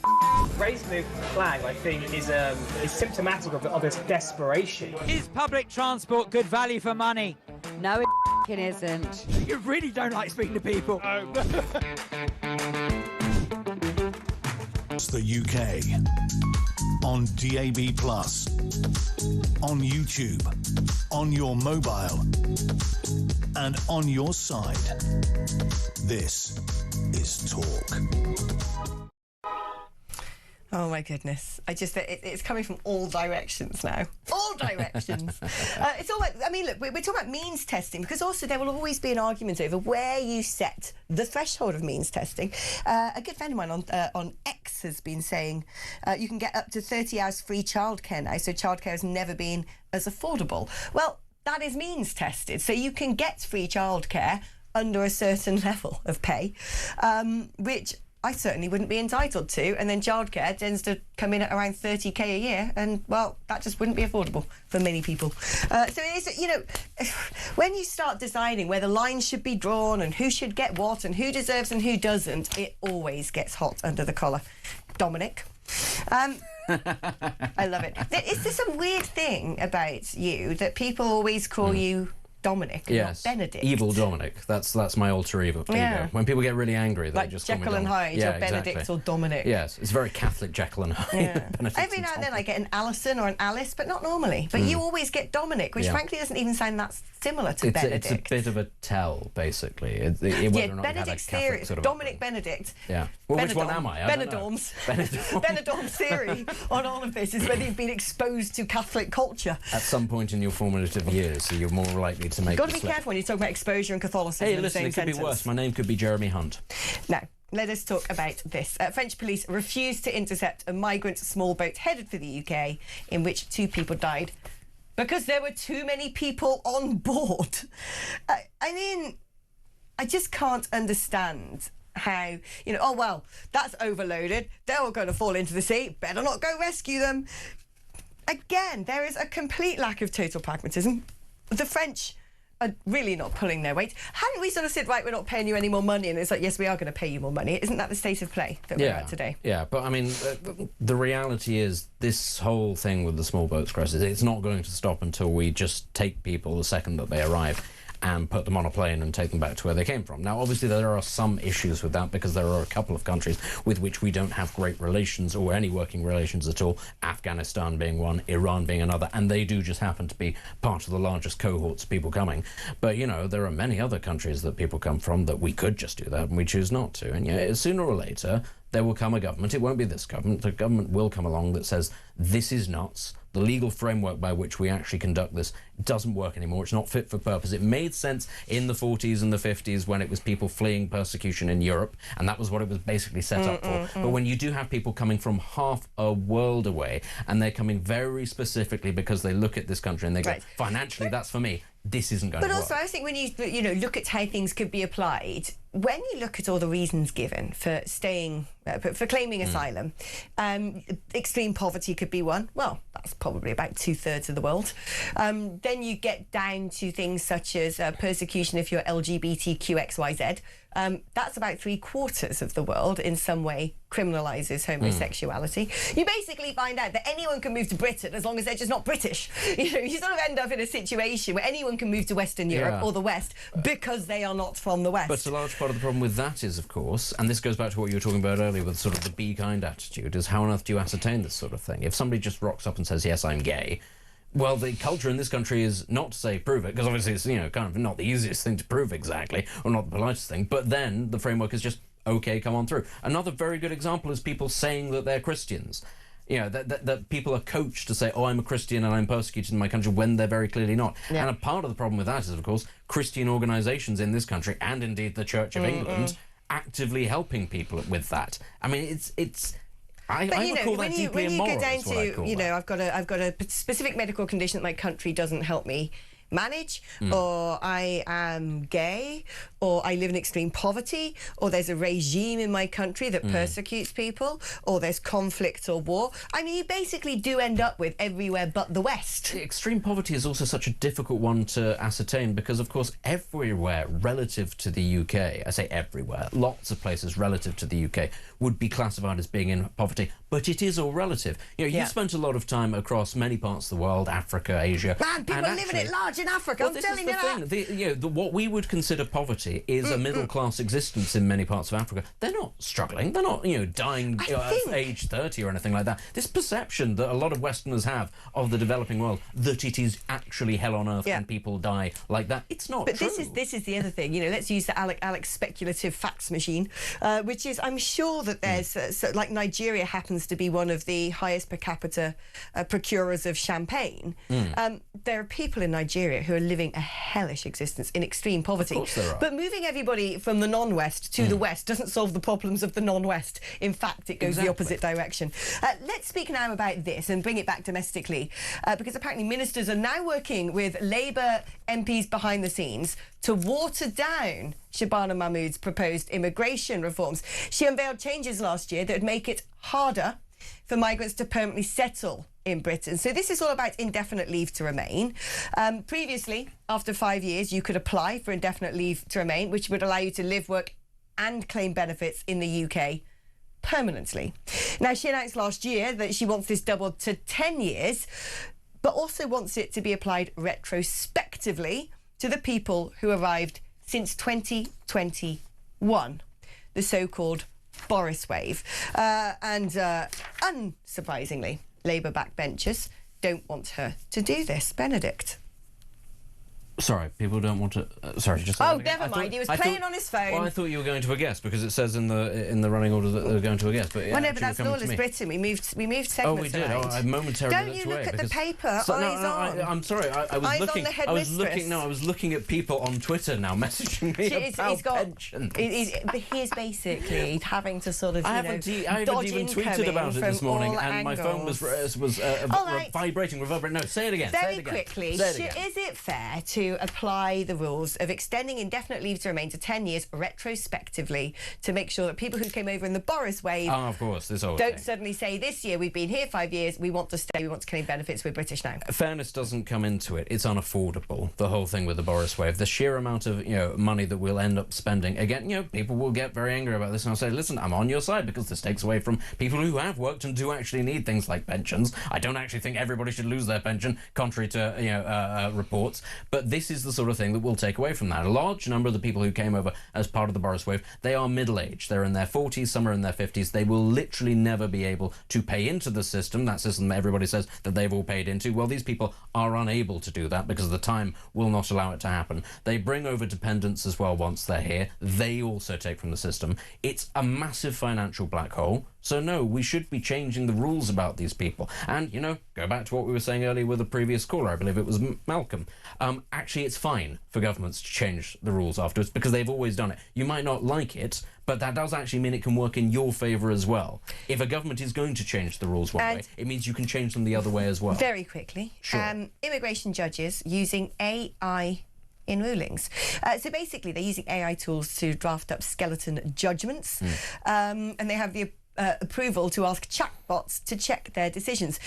People have warned about there being potential errors. What do you make of this? Because the way I see it is this. Will there be potential errors? Well, there will be when it's done in a human way. I'd say probably more because you get human emotion and empathy into it. But it depends how that AI is formulated. Because if you've put into AI, comes from Afghanistan, must stay, well, that is already the case. But it is interesting when we look at how AI is going to impact the workforce. I think lawyers and accountants lawyers are probably toast. sweating. Lawyers are toast. Accountants are a weird one. Part of the reason why the UK has such a complicated tax system, which would make a lot of sense to simplify, but we don't, is partly because accountancy plays such a large, outsized role in the UK economy that we dare not do it in case we make a lot of those people obsolete. But they're going to be made obsolete anyway because of what's coming down the road. This isn't here yet. The AI is not good enough yet. It makes mistakes. And what I would say... The immigration judges are using it. No, they're using it. It's not perfect yet. Mistakes will be made as a result of this. And partly they'll be made because the assumption will be, I don't need more eyes on this. But one things you would say about having multiple sets of human eyes on something is you're actually, even though an individual is more likely to make a mistake than the AI, as a cumulative effect, there are more likely to be people then spotting and going, that's not right. But I don't know if AI would regard chicken nuggets as a valid reason to enable someone to stay in this country. Who knows? Right, we've got to move on, unfortunately, because we have got a guest coming up after this break. Former Met Police Detective Chief Inspector Chris Phillips joins us now to talk about the increasing sort of gatherings of young people trashing town centres up and down the country. That's just after this.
Across the UK, on DAB+, on YouTube, on your mobile, and on your side. This is Talk. Oh, the pensioners of today. What about the youth of today? Well, that is something a lot of people might be asking, looking at sort of the very unholy and ugly scenes spreading across the country. It started off, of course, in Clapham when there was a huge outburst of disorder, violence, looting when young people met for what was called a link-up and terrorised the high street of Clapham, trashing stores, stealing from Marks and Spencer's, etc. Well, now an Easter egg hunt has sparked a fight between yobs and police in Milton Keynes. Youths all over social media were enticed by promises of trainers and tracksuits as prizes, resulting in yobs clashing with police. And that's days after teenagers caused disorder in Clapham and Birmingham. Let's speak now to Chris Phillips, former Met Police Detective Chief Inspector. Chris, when I look at things like this, I point the finger at one thing and one thing, and that is social media. That is the way that now people... Once upon a time, it used to be those flash mobs, which are all quite cheerful when people would sort of meet together in a marketplace and suddenly start doing the Thriller music video. Now it seems they all gather together to wreck the joint and perpetrate industrial levels of criminality. Yeah, and it's a very interesting change in our society that effectively the people have got more power than the police, because the people can, with one message, literally formulate a gang of some form, and maybe not for the intention of rioting, but of course things can get out of hand very quickly. And we've seen in past summers where when one goes, you can suddenly have a whole summer of riots, and we should be worried about this. I mean, it is interesting, isn't it? I can sort of almost draw a direct correlation. I think things started falling apart during lockdown when everyone was at home and subjected to living in silos and within their echo chambers. And we saw this huge sort of outpouring of protesting for BLM, a lot of it, I believe, very sophisticated in its curation and choreography, and probably aided and abetted at the very least by hostile states who use social media to try and divide societies. The big question is, what can we do about this? It's all very well sort of identifying the problem. Now we need to seek to cure it. Well, if it actually goes back a little bit further than that, if you think about it, Alex, if you think about Africa and all the different countries that have risen up to defeat their government, invariably it's been the ability to talk to each other without the government interfering, which has allowed that to happen. So the Arab Spring, if you like, would not have happened without social media. Now we have a situation where it can be used by kids, and we've seen time and time again that younger people have no respect for legislation, law. They don't see that the police can do anything about their actions, and they will become lawless. And what we've seen in the riots in 2011 is groups of people just raiding shops, and that will happen unless we do something about it. What do we do about it then? Well, I mean, we've got to have some monitoring of these social media sites to begin with. People have got to be held responsible, and I know it's very difficult because silly tweets, people getting in prison for silly tweets is one thing, but this is a real concern that society can run out of control very quickly, and we don't have the policing to deal with it. We absolutely don't, and we've got to ask ourselves: are we prepared to put up with this kind of thing happening? People need to be put into prison if that's what is required to stop this, nip this in the bud. We've seen thefts and shoplifting happen as though it's a victimless crime, and it clearly isn't. We've always, I think, in the UK been quite attached to the way that we are more soft touch when it comes to our policing by consent. Certainly, I know where our water cannons ended up because they were being used in Nairobi when I lived there to try and stop sort of mass unrest around election time. Is it about time we sort of reviewed the way that things happen in terms of policing? Should we adopt policies like other countries where tear gas, where water cannons could well be deployed when we see mass social uprising? I think that's one way of going about it. No one wants to see it. Listen, I was a police officer in Clapham. Clapham High Street was one of my areas, and I know things there can get out of control very quickly, as can in other cities. The police, we've underfunded. It's all of our services actually have been completely underfunded now for 20 years, and we're going to pay the penalty unless we start not only supporting the police but actually giving them the tools to do the job. Now, I want to get your opinion on this because I think this is. There was an interview recently with Kemi Badenoch who sort of suggested those who are fit, healthy, strong should try and step in the way of shoplifters. And now we found out there's a Waitrose employee, Walker Smith, 54 years old, worked for Waitrose for 17 years. Again, an offence took place in Clapham Junction. A shoplifter who was ransacking Lindt Easter eggs was intervened by Walker, who basically grabbed the bag from the shoplifter, who snatched it back. There was a struggle for a few seconds, and then the bag snapped. The bag fell to the floor. The shoplifter made a dash for the exit. Smith was just really frustrated and upset. He picked up a piece and threw it out of frustration. But then he's told off by his manager, and now he's been sacked. What do you make of that? It's completely crazy, Alex. It's completely crazy. I mean, funny enough, a couple of years ago, I was working, doing some surveys in a town centre, and I did exactly the same thing. I chased a guy who just walked out with a load of meat from Marks and Spencer's, brought the meat back, but obviously couldn't deal with the man because I'm not a police officer anymore. But the key thing is we do tell people don't get involved in crime and violence. However, thank God people do, and we should be supporting those that do take into their own hands the security and safety of others. And this man should have got a medal, not the sack. And Waitrose need to look at themselves and just work out what messages they want to send out. No, I totally agree. Chris, thank you ever so much. Fascinating talking to you.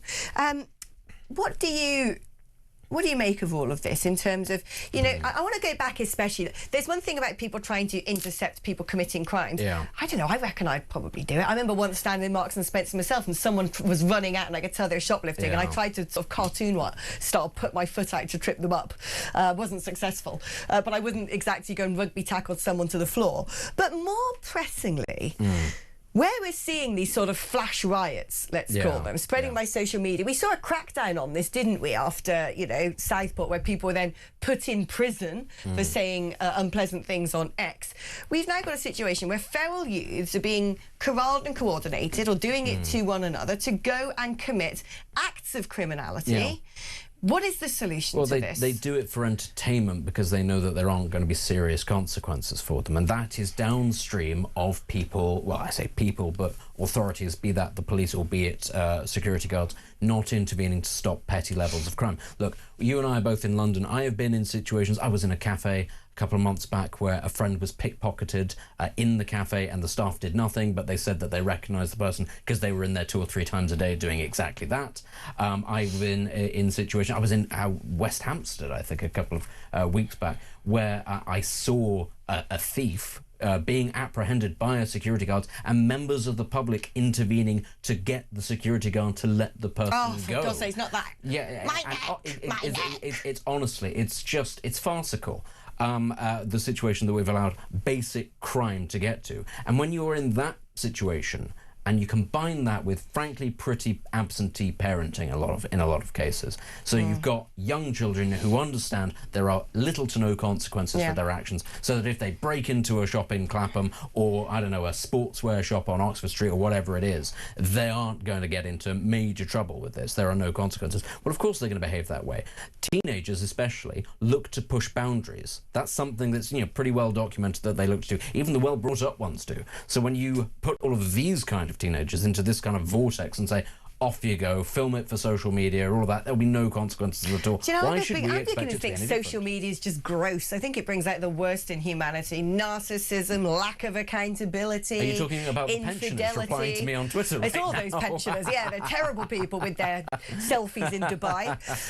No, but I just think, I know what you mean.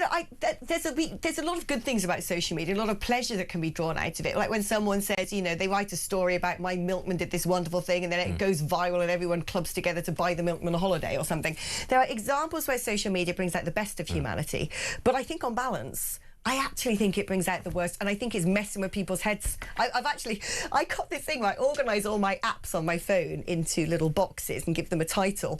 And I'm not really on social media much. I've only got a couple of apps, but I've put it in a box and just called it anti-social media, because it is. I actually think it's sort of creates the extremes of human characteristics, which can either be good or pretty ugly. But what I would say is that these are fundamentally human characteristics. Yeah. This is human behaviour. And I think you really need to guard against, because this is what we then get onto, which is people saying, the social media companies, they're the ones that are at fault, the government needs to do something. No. Parents need to do something. That's you need true. Well-behaved kids don't go ransack. I know again, this is something of which I am very much in the minority. You do not have to give your children a smartphone. You do not have to let them have access to these things. That is a human decision that's happened there. And, nobody's saying that they should be Luddites and perpetually, not allowed to engage with the online world, because the online world is important. But there are ways around this, and I'm afraid it does start at home with the parents. Right, now, before we go to break, do you want to know how you could win Rachel Reeves proof £20,000? Yeah, tax-free. You're absolutely right about that. £20,000 straight into your bank account. Spend it as you wish. Have a listen. For your chance to win, text TALK to 83338. Texts cost £2.50 plus your standard network rate. Or call 0343 418 7260. Lines close 9th of April 2026, 4 p.m. That's when you'll need to answer your phone if it rings. 18 plus, UK residents only. This is a network promotion. Full T's and C's at talk.tv/win. So for your chance to win, text TALK to 83338 now. Well, very good luck to you. We'll see you just after this.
and welcome to Down the Local, the show that goes from pub to pub across the country, speaking to the punters about the subjects driving us all nuts at the moment. Rachel Reeves, Rachel Thieves, Rachel McCounts. I don't really know Meghan Markle. I know Meghan Markle's from Sinks. That's about it. I don't know about anyone else, and I don't know where this is going. I have 0% beard, and I feel. Raising the flag, I think, is symptomatic of this desperation. Is public transport good value for money? No, it isn't. You really don't like speaking to people. It's the UK on DAB+, on YouTube, on your mobile, and on your side. This is Talk.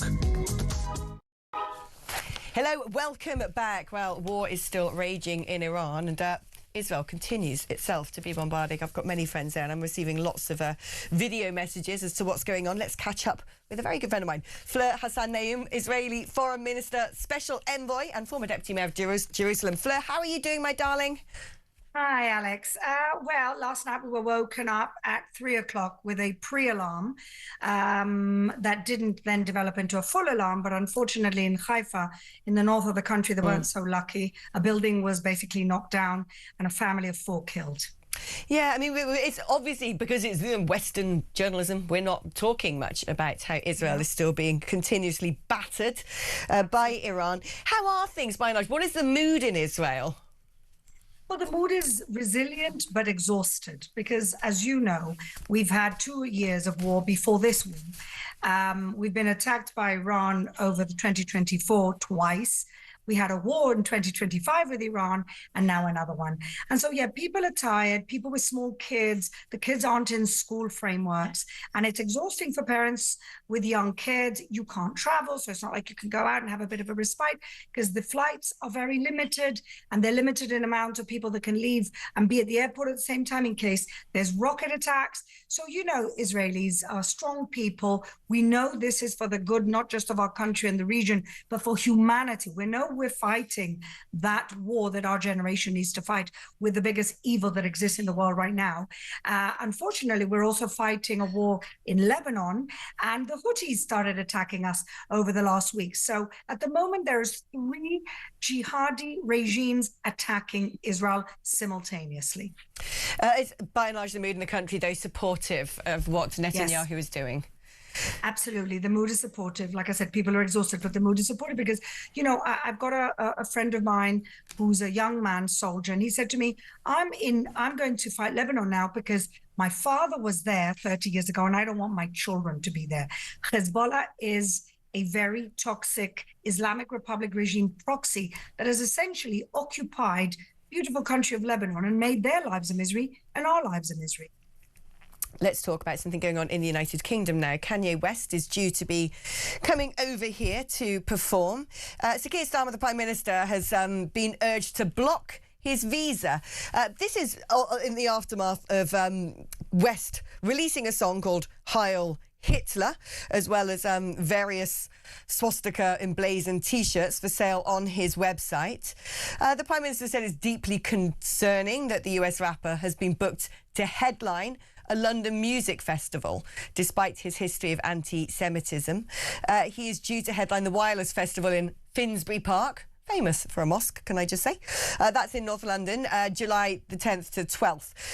Now, the Prime Minister hasn't gone as far as blocking his visa. We in the UK do believe in free speech, but do you think that we should be taking more assertive action against Kanye West? Well, you know, it's very interesting because Keir Starmer is always deeply concerned, but the deep concern never turns into anything actionable. Look, I think the Brits should be as offended as the Jews for somebody writing a song called Heil Hitler, because it was the Brits that had to go to war and lost many, many soldiers fighting for the freedom of the world against Hitler. And so it should be as offensive. And, you know, I guess my analogy would be if somebody wrote a song saying something very disparaging against Mohammed, would Keir Starmer ban them, or would he let it happen for the sake of free speech? I think we know that he'd ban it because he'd be worried about the repercussions if he didn't. And finally, Fleur, let's just very quickly focus on what is going on in Iran. Neither of us are military strategists, but what do you think is going to happen over the course of the next few days? Well, you know, there are reports that I've just been reading in the Israeli media that they're closer to some type of 45-day ceasefire. I don't know whether that's true. I don't know whether that's wishful thinking. I just really, truly believe that leaving the Islamic Republic of Iran in place is going to be more dangerous, not just for the region, but it's going to be more dangerous for their own people in the long run. And I just think this is something that we need to deal with, because if we don't, like previous presidents, like previous governments, we will be simply kicking the can down the road for the next generation or the next 5 years or the next 2 years or whenever it is. I think we just have to deal with this once and for all. The people of Iran are begging us to, begging. Fleur, I couldn't agree more, and I hope it is all done and dusted quickly. More than anything, so I can come and visit you. We're supposed to be there, and I just miss you so much. Stay safe. I mean, Benedict, it's... on this one, Kanye West, he said, Heil Hitler. He's trying to sell T-shirts with swastikas on. Don't come here. And I say that because history shows us what goes on when you've got extreme anti-Semitism, and it is effectively condoned. He's not coming here to do like a talk at university. He's coming to headline a music festival. I say no. Listen, either you're going to be banning musical acts or you aren't. And I think, we've had the whole thing with Kneecap and with Bob Dylan or whatever it might be. I think that there has to be sort of an equal stance for all. I'm not a major fan of banning musical artists or anything in general, even if I disagree with them. But increasingly, I think we're getting to the point with a lot of the hatred and anti-Semitism that's going on that you have to draw a line and say enough is enough. Right, there you go. Back after this.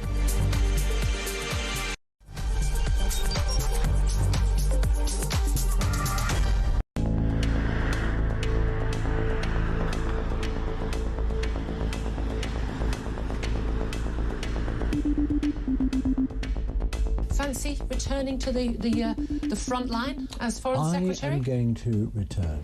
I am going to return. To the people from whence I came.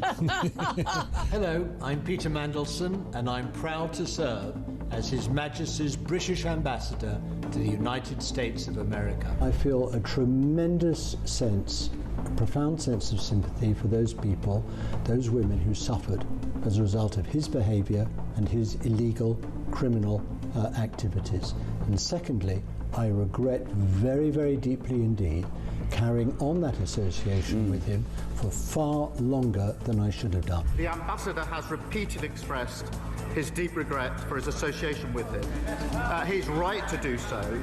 I have confidence in him, and he's playing an important role in the UK-US relationship. Mandy's out 4 decades and 3 scandals, or 3 that we know about. Guess what? Number 10 knew all about it. They knew that he lived in Jeffrey Epstein's flat.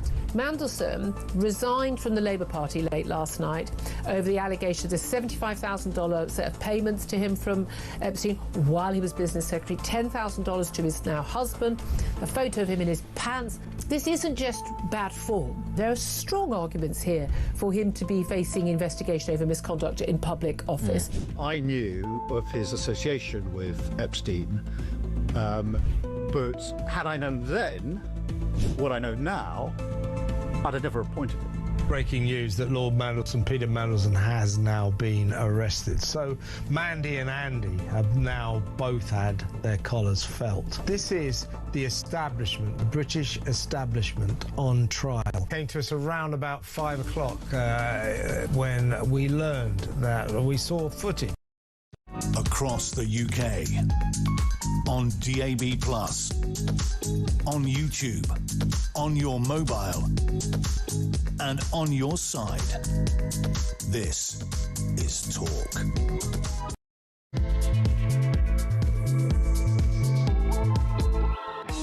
Hello, welcome back to the show. Do you know what? The advert breaks sometimes. If we launched a premium service at this channel where you could, and it would have to be premium indeed, and it'd have to also come with signing of an NDA or something like that. But for, let's say, you know, £1,000 a show, you could listen to what we say in the advert breaks. Hey, no one's going to. Actually, someone out there might do it. Somebody would, and that one person would realise how much value you get for that £1,000 because it is great, and everybody else would be like, nah, it can't possibly be that good. Do you want to sponsor the Alex Phillips show? If you do, I'll record what goes on in the advert breaks and send it to you, but only after you signed a sort of 25,000-page legal document. Don't worry, we'll means test it. You know, not all. We'll means test. We'll test how mean someone is before we let them listen. Yeah. Essentially, this message, I must admit, this message really made me laugh.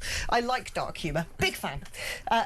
Thanks, Benedict. Hey, not Dominic for once. I'm an accountant, and I've been a homeowner in London for 30 years, so I won't be entitled to a pension when I eventually get there. Now I find out, thanks to AI, I won't even have a job to save money from to support myself as a pensioner. I don't have savings, spent all my earnings on bringing up kids. They're quite expensive, and they still live at home, so I can't even move. All I've got to look forward to at this point is assisted dying. Oh, Sarah, can I just say, it's absolutely brilliant. Chef's kiss for the darkness of all of that. Shall we try and explain to the wonderful James Price what has gone on over the past 2 hours? Well, how long do we have to explain it to him? How long is he here for? I would do it because you are you circumlocute too much. James, hello, how are you doing, Babber? I'm more than unusually reticent to hear what you're about to say to me, what you guys have been getting up to, in particular in the break, it sounds like. Well, you know what it's like. When you do a show with me, anything can happen. The script gets torn up. Well, somehow we started talking about the pension, I don't know how, and Benefit Spence over here, his new name, was arguing that the state pension is a benefit, and from now on perhaps we should consider means testing it.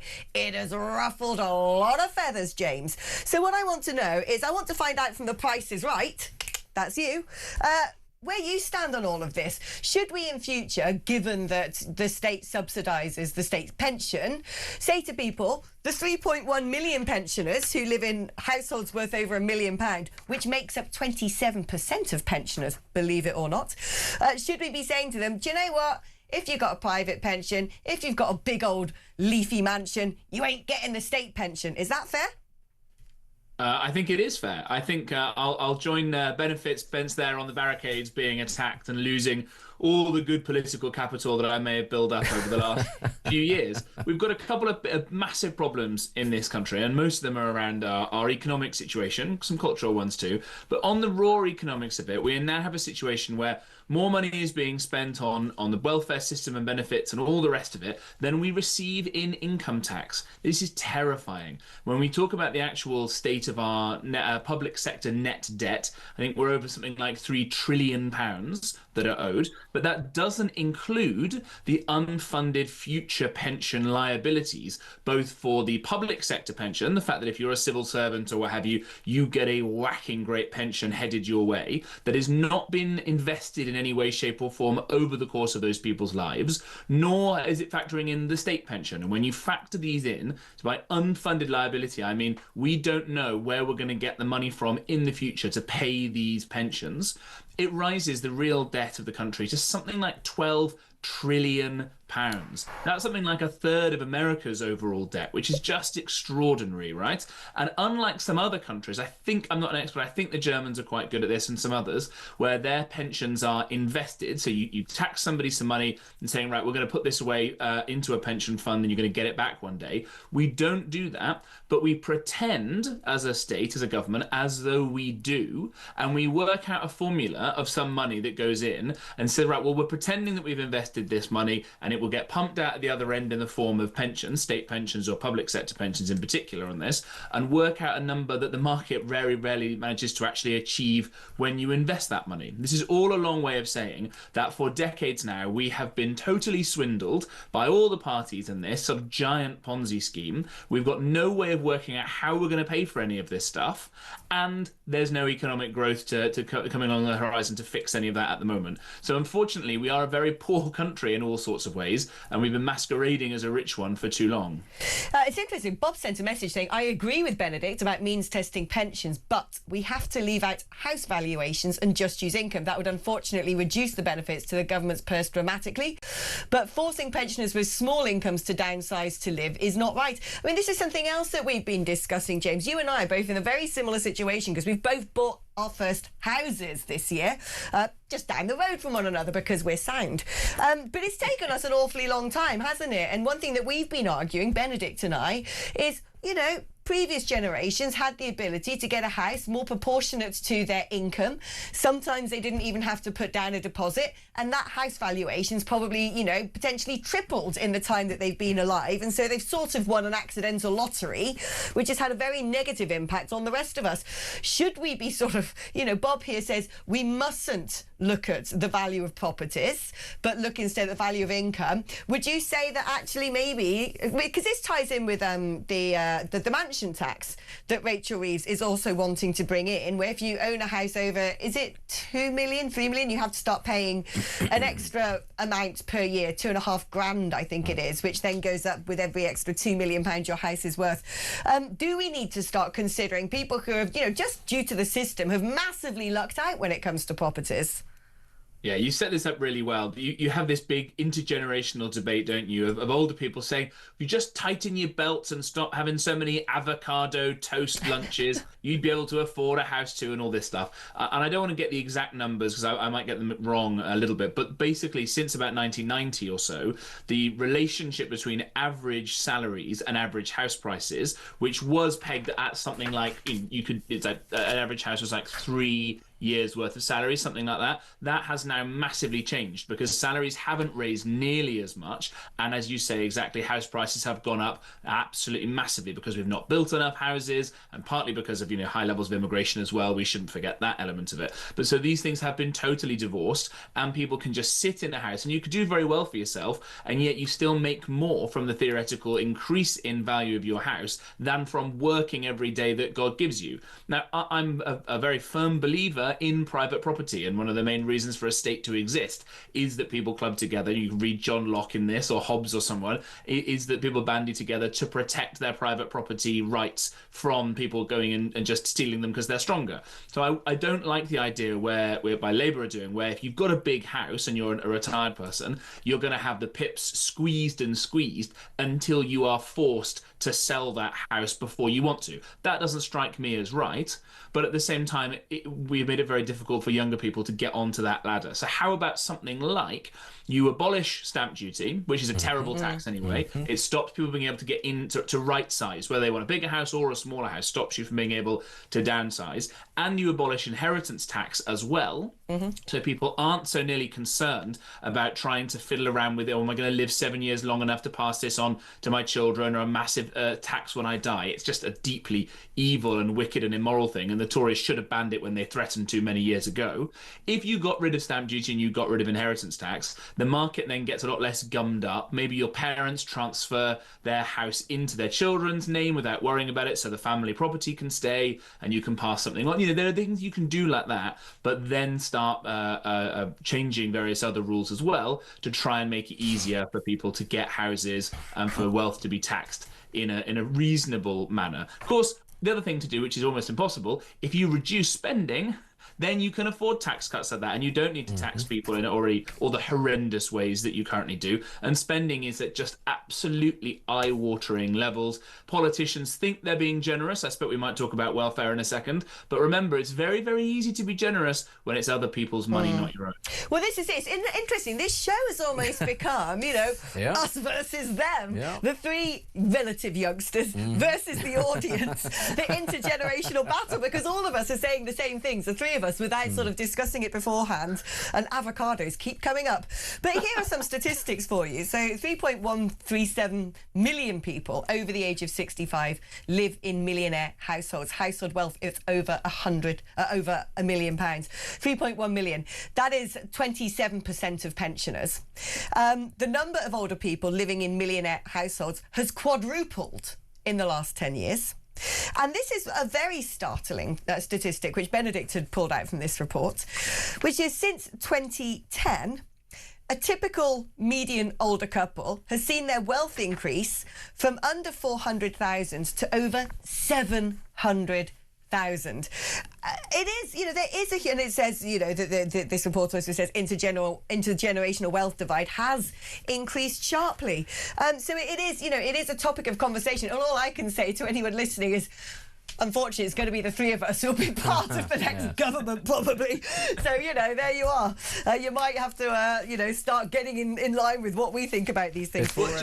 Just very quickly on this point as well, though, and because I understand that people will be nervous if there's not been decent wage growth for a long time, which there hasn't been, and you've been disincentivized from buying stocks and shares because that's expensive and they get taxed as well, and all these other ways that people are able to build up capital and build up wealth. People will obviously understand that their house is that main thing, that if something goes wrong and all the rest of it. But so what we have to do then is to get the economy going even more so that people don't feel that all they've got is their house. And again, Englishman's home is his castle. Wouldn't want to take it away from them. I think that's it. You'd be less concerned if you had a broader portfolio and bigger income and all the rest of it as well, which all politicians say they want, and then they vote in the opposite way that prevents economic growth rather than encouraging it. It's interesting. I think all three of us have, because we're all right-wing, right-minded, and we don't want to nick your house, and we don't want to tax you on your inheritance, and we don't want to tax you if you want to upgrade or downgrade your house, and we think that's probably the best way to go about things.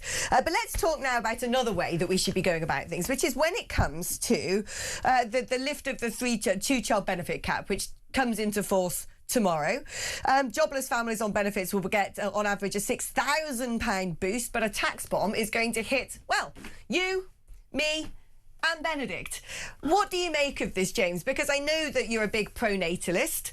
I've always said that, you should only give increases, or tax relief for people working who want to have kids. But I think it's the practicality that comes into this a lot more. I don't know what you make of this. You've got a wife. You've just bought your first home. I think one of the biggest barriers to having children is, where do I put the blimmin' things if I want to work? And people are saying, well, you get 30 hours of free childcare.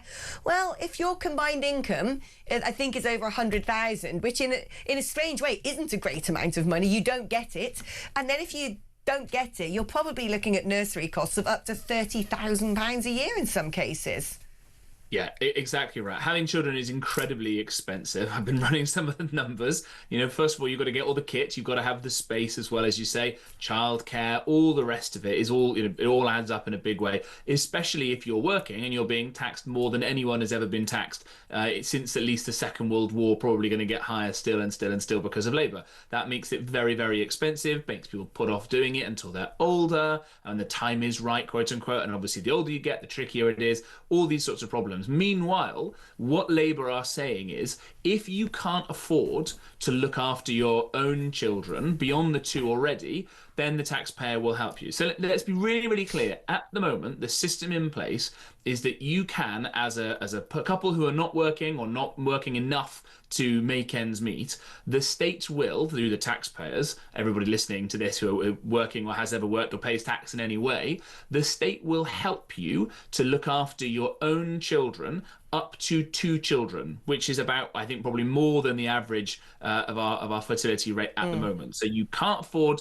to look after your own children. The state will step in and help you with 1 child, with 2 children, and now with as many as you want. That doesn't sound particularly fair or reasonable to me, that people who can't afford their own children and therefore aren't having them or aren't having more than a couple should be subsidising those who just go, oh, screw it, I'm going to have loads of kids even though I can't afford to look after them. That doesn't seem moral to me in any way, shape or form. Again, when we put back into the context that economic growth is so low and that taxes are so high and that spending is so high as well. This just seems completely wrong. And if you think that you disagree with this like I do, and I'm sure that you do, Alex, people at home, you are not being immoral, you're not being wrong about this. And in fact, all the polling says that the vast majority of the country is with you. And yet again, it's another Labour bribe to try and keep some of their disenchanted voters on side. I wonder which ones. Well, quite. What do you make now of the morality of doctors going on strike 10 days over Easter? Apparently some of them have been boasting about the fact that they're going to get time off. It's not very often I find myself going, I actually support Sir Keir Starmer in all of this. But when he turned around and said, you've got a 30% pay rise, that was banked. This should have ended there. You can't now come back for more. You can't say we want more, we want more. And at the same time, going on strike costs the NHS a heck of a lot of money when they've got to fill in those gaps, paying sort of, double the wages for people who are coming in and sort of, being able to up the ante and charge more because there's a need for people to fill in for those people going on strike. And then he said, well, if you're going to do it, then we're not going to be able to fund these 1,000 extra training places. I found myself nodding along, quite frankly. What do you make of this? Takes a lot to make Keir Starmer look like a statesman, doesn't it? But I think, much like Ed Davey does every week, these junior doctors have managed to do it. Crucially, they don't like being called junior doctors, so let's just keep referring to them as the junior doctors. I remember taking somebody in once to A&E during one of the strikes a few years ago with a very badly broken leg. And went in there, and they were all protesting outside with their little placards, and every now and then you go, oh, Jonty, go and get me another decaf flat white, would you? And they don't seem to be the most entirely sympathetic bunch. But I will say that I do think that we could design and should design a system in which doctors are paid more money, right?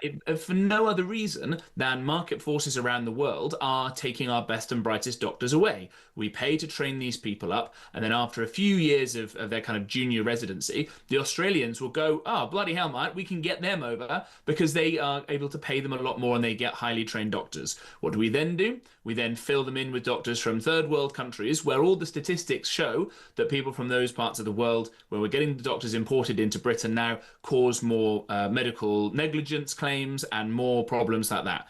And at the same time, we are blocking, because of these unions, these doctors' unions, as many British kids who want to become doctors as training to become doctors. So again, we're in a totally bonkers situation, and I would again make myself really unpopular here.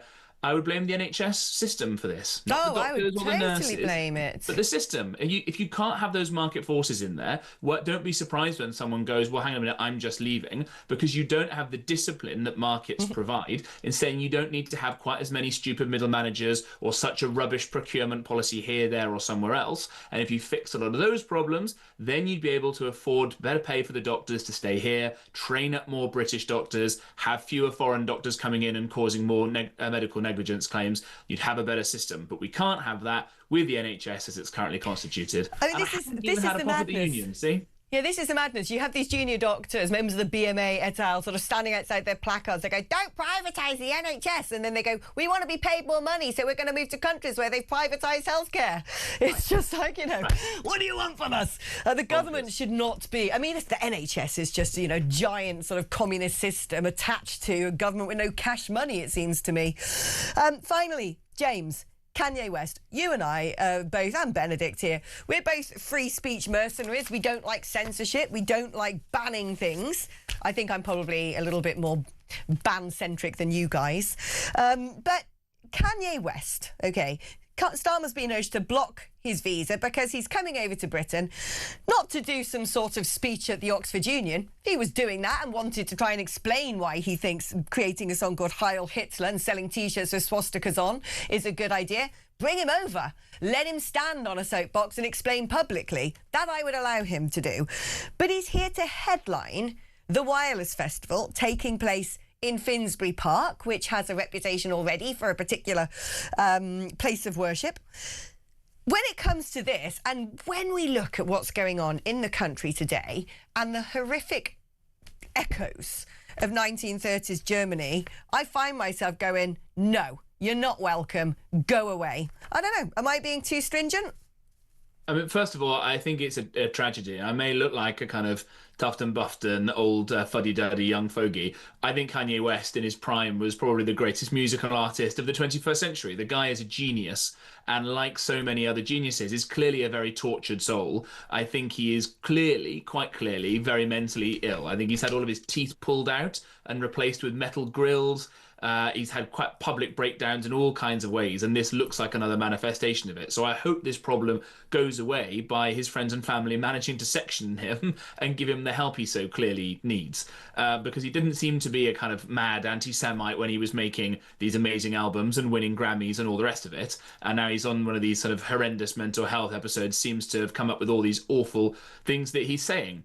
I wish the same excuse held for other people who are coming into this country, because I can't imagine that the guys who are landing on boats on our borders every day have much more enlightened views about Jewish people, frankly, than the ones that Kanye West has now decided to tweet about and sing about.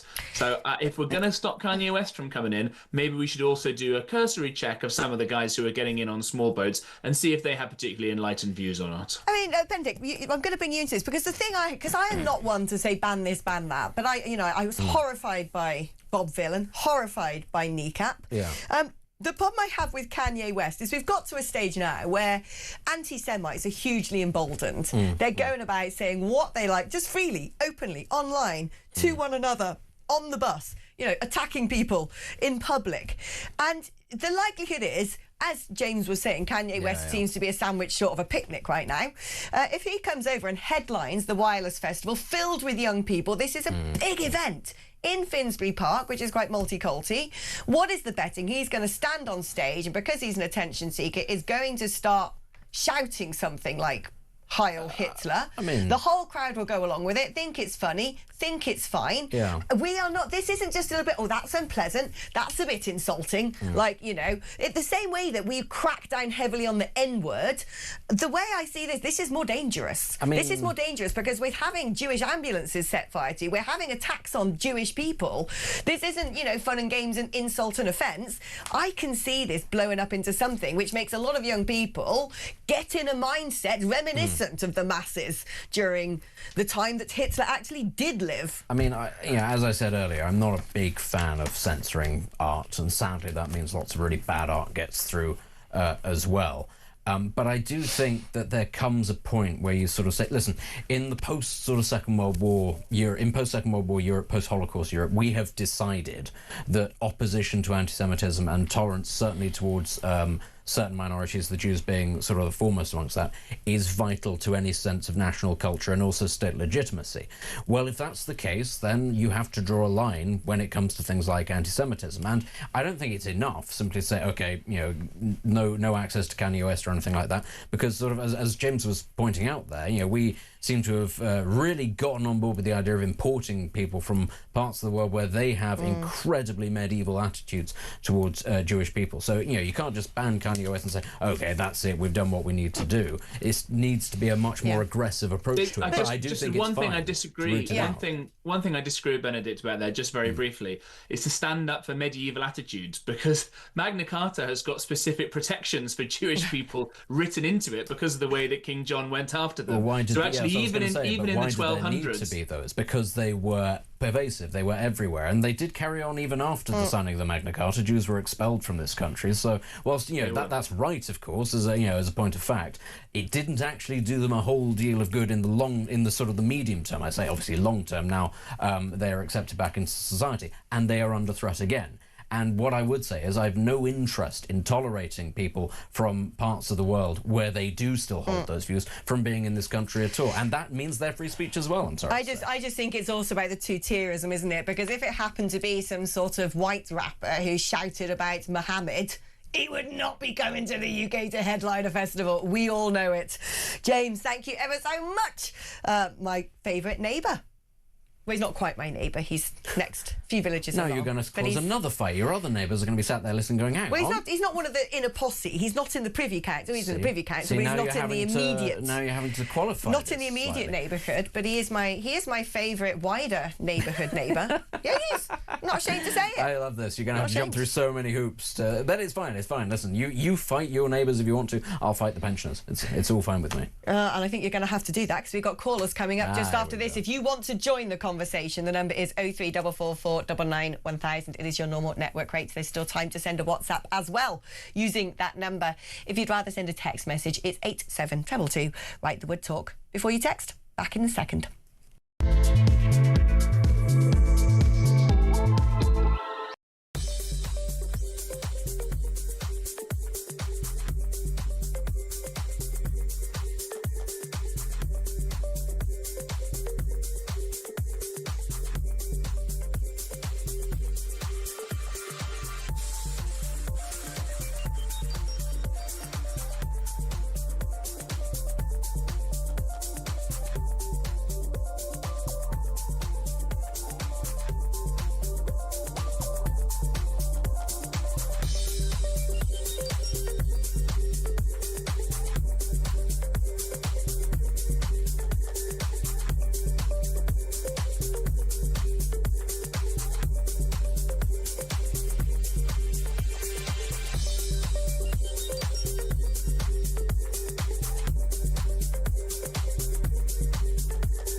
welcome to Down the Local, the show that goes from pub to pub across the country, speaking to the punters about the subjects driving us all nuts at the moment. That's Rachel Reid, Rachel Thieves, Rachel McCounts. I don't really know Meghan Markle. I know Meghan Markle's from Sinks, and that's about it. I don't know about anyone else, and I don't know where this is going. I have 0% beard, and I feel Raising the flag, I think, is symptomatic of this desperation. Is public transport good value for money? No, it isn't. You really don't like speaking to people. The UK on DAB+, on YouTube, on your mobile, and on your side. This is Talk. Benefits, get off your phone. No, I'm arguing with pensioners on the internet. So here we go. This is reflecting benefits spent sitting over there, texting away.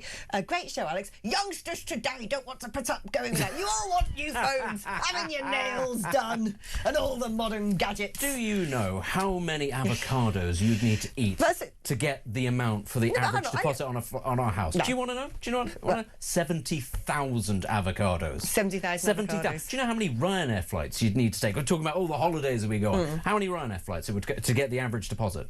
1,700.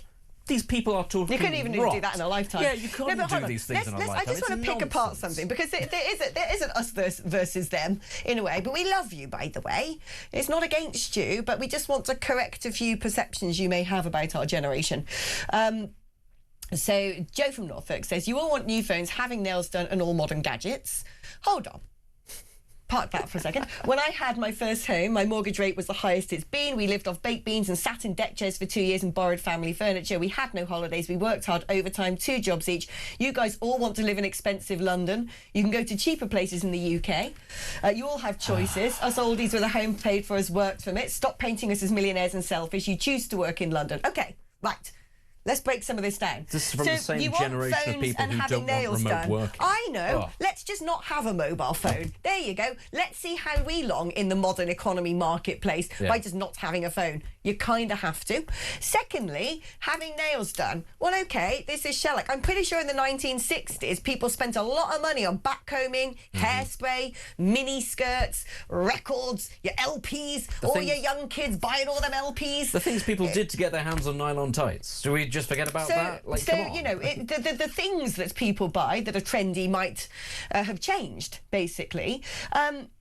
We lived off baked beans and sat in deck chairs for 2 years and borrowed family furniture. How do you think young people today are furnishing their homes? Good old British Heart Foundation, the Emmaus Centre, eBay, Facebook Marketplace. If you're going out there and, you know, going to wherever and buying brand new furniture for your first home, you aren't the normal young person who's just got on the housing ladder. Also, do people have any idea how cheap clothes have to be for so many people? Fast fashion, and where it has to be made for them to be able to afford their clothes. Sweatshops. We had no holidays. We worked hard and overtime, had 2 jobs each.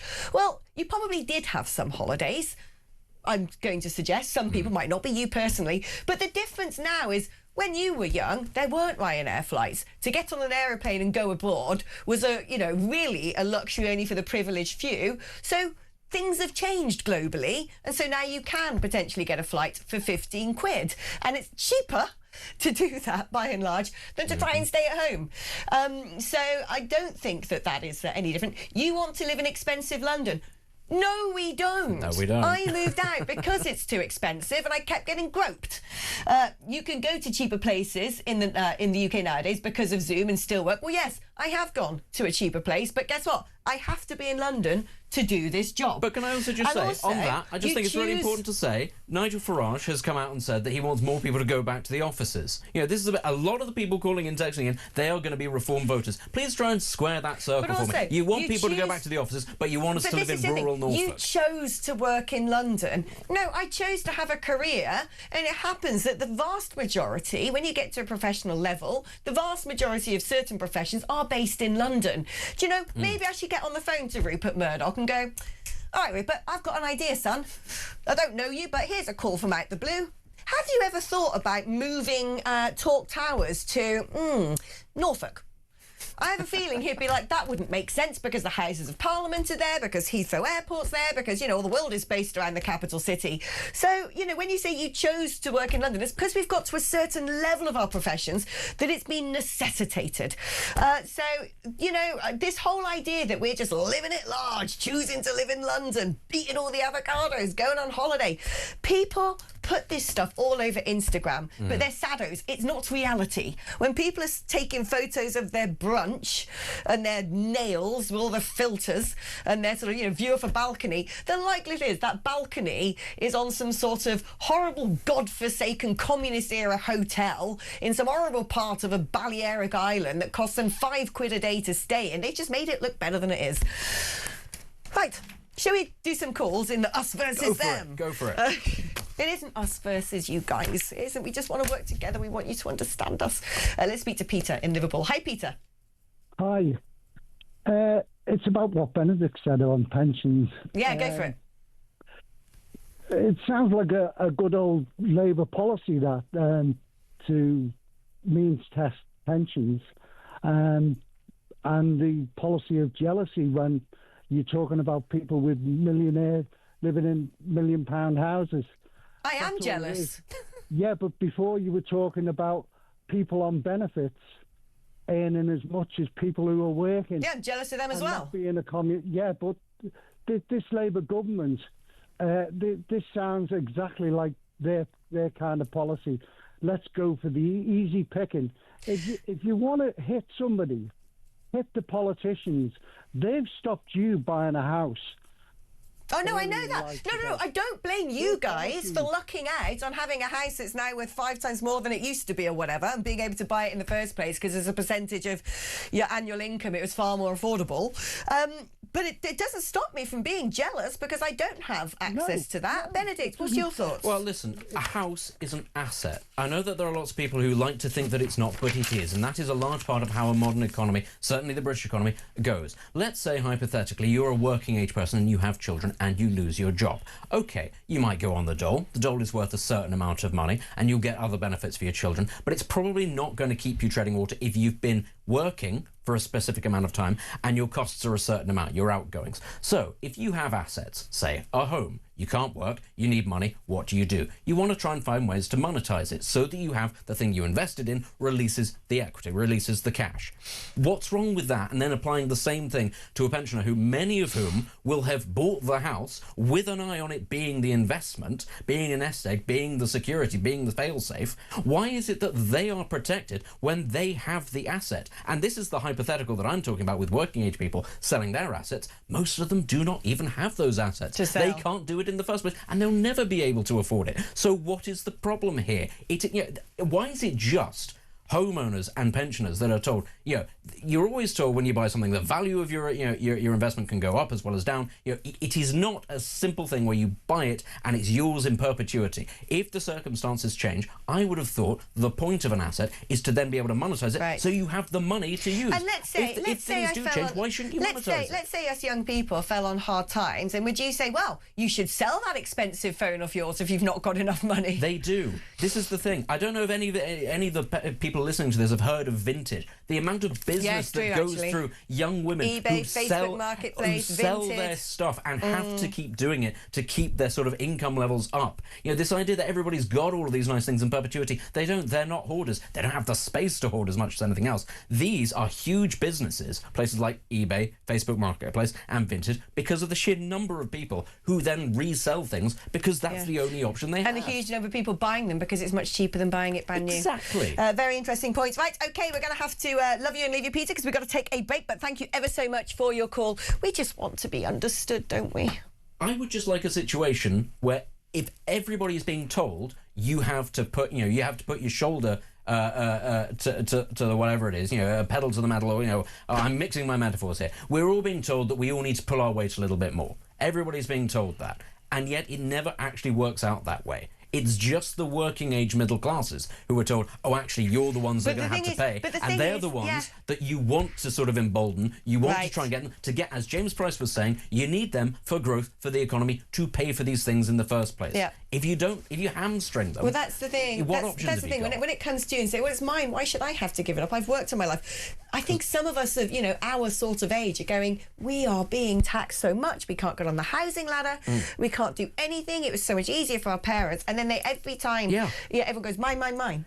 We don't have a choice. It comes out of our pay packets. We like agree that. about the benefits scroungers, about Motability. We agree about all those things. Migrants taking money. Yeah, we agree about those things. It's everything. It should be a holistic approach to reducing spending and making it fairer for everybody. There is no special group that gets the exemptions. There's no, you can have all the free stuff and everybody else has to suffer. Right. That's not fair. We've got to take a short break. I'm going to get on the phone and try and get Talk Tales moved to Norfolk. See you soon.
Across the UK, on DAB+, on YouTube, on your mobile, and on your side. This is Talk. Donald. I'm going to say it. I have been very supportive of America and what they're doing about Iran so far. I think strategically, militarily, it's been chef's kiss accurate. Have we now entered a bit of a snagged-up situation with the Strait of Hormuz? Yes. Was that anticipated? Without a doubt. Every military strategist for the last 40 years in America would have looked at Iran and said, well, war or no war, the Strait of Hormuz is going to be something that they use in a mafioso style to try and leverage economic blackmail upon the rest of the world. And it's, I want to be cheerleading, banging the drum right now. I want Europe to not be getting in America's way, but helping, because actually, if all sensible-minded Western nations got together, the problem could probably be sorted out far more quickly. Alas, that is not our situation, but double alas, really. I smirk a bit when Donald Trump says mad things, because I kind of think, well, if you can't beat him, join him. You should hear the rhetoric coming out of the Ayatollahs. But at the same time, it does make it very difficult sometimes to continue to be publicly supportive. Let's speak to somebody who knows him well. Rick Gates, former deputy campaign manager for Donald Trump in 2016. Rick, a privilege to have you on the programme. Now, the thing is, like I said, get in there is what I think about America. There are very few civilian casualties. The Iranians, by and large, are calling out for this to, not continue, but they want to see regime change. Iran is a monster. It was ridiculous allowing them to get close to having a nuclear weapon. Continue. And Europe, I think, is at fault. But in typical Trumpian bluster, he comes out with a tweet saying, you're crazy, beep. And, all the write-ons go, well, this is why he's so unpredictable. How do you see the way he's handled all of this? First of all, are you supportive? Have you sort of moved to the side of increasing numbers of Republicans who are saying, we don't want this war? Hey, Alex, great to be with you. No, I fully support the president, what he's doing. This is something that, as a country, we've talked about for decades in terms of neutralizing the Iranian threat, particularly with the nuclear weapons, nuclear material. So I think what you're seeing is, look, there are a lot of things that you can control in a situation like this, and obviously there are a lot that you can't. And I think you're absolutely spot on. We have war gamed this out. The generals have given him, numerous options to consider down the road. But if you know anything about the president, he likes likes to do deals. He wants to get a deal done. And right now he's running out of patience. We saw this with Ukraine and Russia. Now you're seeing it with Iran. If I were the Iranians, I would take his threat very seriously. What that ultimately relates to in terms of what he actually bombed, nobody knows except him. I don't think that decision has been made, although he's given us an indication of some of the targets that he's taking. But at the end of the day, he still says he's not taking, not hitting the Strait of Hormuz yet. We may see that down the road, but I think he understands the critical importance, not just to America, but to Europe as well. And so I think there is a great example of where the president thought the European allies would step up, help. It benefits them. They needed to do it, and none of them did. And that's very frustrating from an American point of view. Unfortunately, it's going the other direction. I was listening to His Majesty's BBC this morning. I like a bit of self-flagellation to get me in the mood for work. And there was a hell of a lot of hand-wringing about the legality of the war. And there was a former Obama advisor saying, well, if you're starting to bomb civilian war infrastructure, this is tantamount to war crimes. He was saying, well, it's an illegal war. We didn't need to get into it in the first place. And unfortunately, that sort of opinion is increasingly common now in Europe. We're hearing it from European leaders. But not only that, you talk about the generals giving him various options on the table for what he can do next. I'm completely against this idea of everyone going, where's the plan? As if in a war, somebody stands behind a lectern and tells everybody what they're about to do. But he did fire a great number of military heads. And now there's a new concern I'm hearing emanating on the left of European media, which is Donald Trump sitting there in a room by himself just going, yeah, bomb this, show me the reels. I want to see the, bam, bam, boom. There are people out there who think he's lost the plot, basically. What is your insight? No, look, I don't think the president wants war at all. I think that what you have is a decisive leader who likes to act and likes to get results. So I think that, it's very easy for the media to personify him as a warmonger, but I think that's absolutely a mistake. I think that he has patience. I think he has the deliberate plan as he approaches this stuff. The last thing he wants, as you've seen kind of in the Ukraine-Russia conflict, is death. I mean, that's one of the things that drove the U.S., I think, to become, more intimately involved in that conflict, is because he doesn't like seeing people die. And so at the end of the day, you have the same situation here. At the same time, he wants to act. He wants to make sure that we have a solution, a long-term solution for generations. And that's exactly what he's pursuing. And as we both know, there are a lot of, issues that can arise from that. And there are things that you can't control, but there are things that you can do. And so he is going to levy up the pressure. The Iranians have been obviously very difficult to deal with. We do know, though, that behind the scenes, there are some good negotiations going on. We don't know all the details about those, but it's enough to give the president the ability to say, okay, look, I'm willing to pause. If the Iranians are really coming up and negotiating, let's see where that goes. And guess what? If it doesn't, then I can go back and resume the war plans that my generals have drawn up. Now, I'm assuming, as his former deputy campaign manager, you know the man well. And I think, the problem that Donald Trump faces when it comes to the Western world is, well, what he calls Trump derangement syndrome, orange man bad. Because one minute they're going, oh, he's taco, he's bottled it, when he moved all of the assets into the theatre in the Middle East, when the Iranian regime was massacring tens of thousands of its own people. You have the same commentators going, why is he not doing anything? Why is he not doing anything? Then when he was being hesitant about what to do about Ukraine, they weren't saying to him, where's your plan? Where's your plan? He wasn't saying to Europe, well, where's your plan? You're now in a war of attrition. You're not doing anything decisive about Ukraine. Now you've got the same people going, oh, well, he's going to be committing war crimes. Now he is doing something. So I do know that there is, a whole lot of just built-in prejudice against him as a person. But you actually know him as a person. Tell us about the man a little bit more. Yeah, look, I think he runs with his gut instincts. I don't think he cares what the media thinks, what other Republicans think, what other Democrats think. I think what he believes that he is doing is good for our country and good for our globe, and that's what is going to guide him. And I think that you're going to continue to see a man that wants to cut a deal, wants to get a deal done if it's possible, but if not, then he has other options to use. Does he delegate? Does he delegate, or does he sort of take sort of unilateral decisions? Oh, no, he makes the decisions, but he delegates once he makes those decisions to carry out those actions. Absolutely.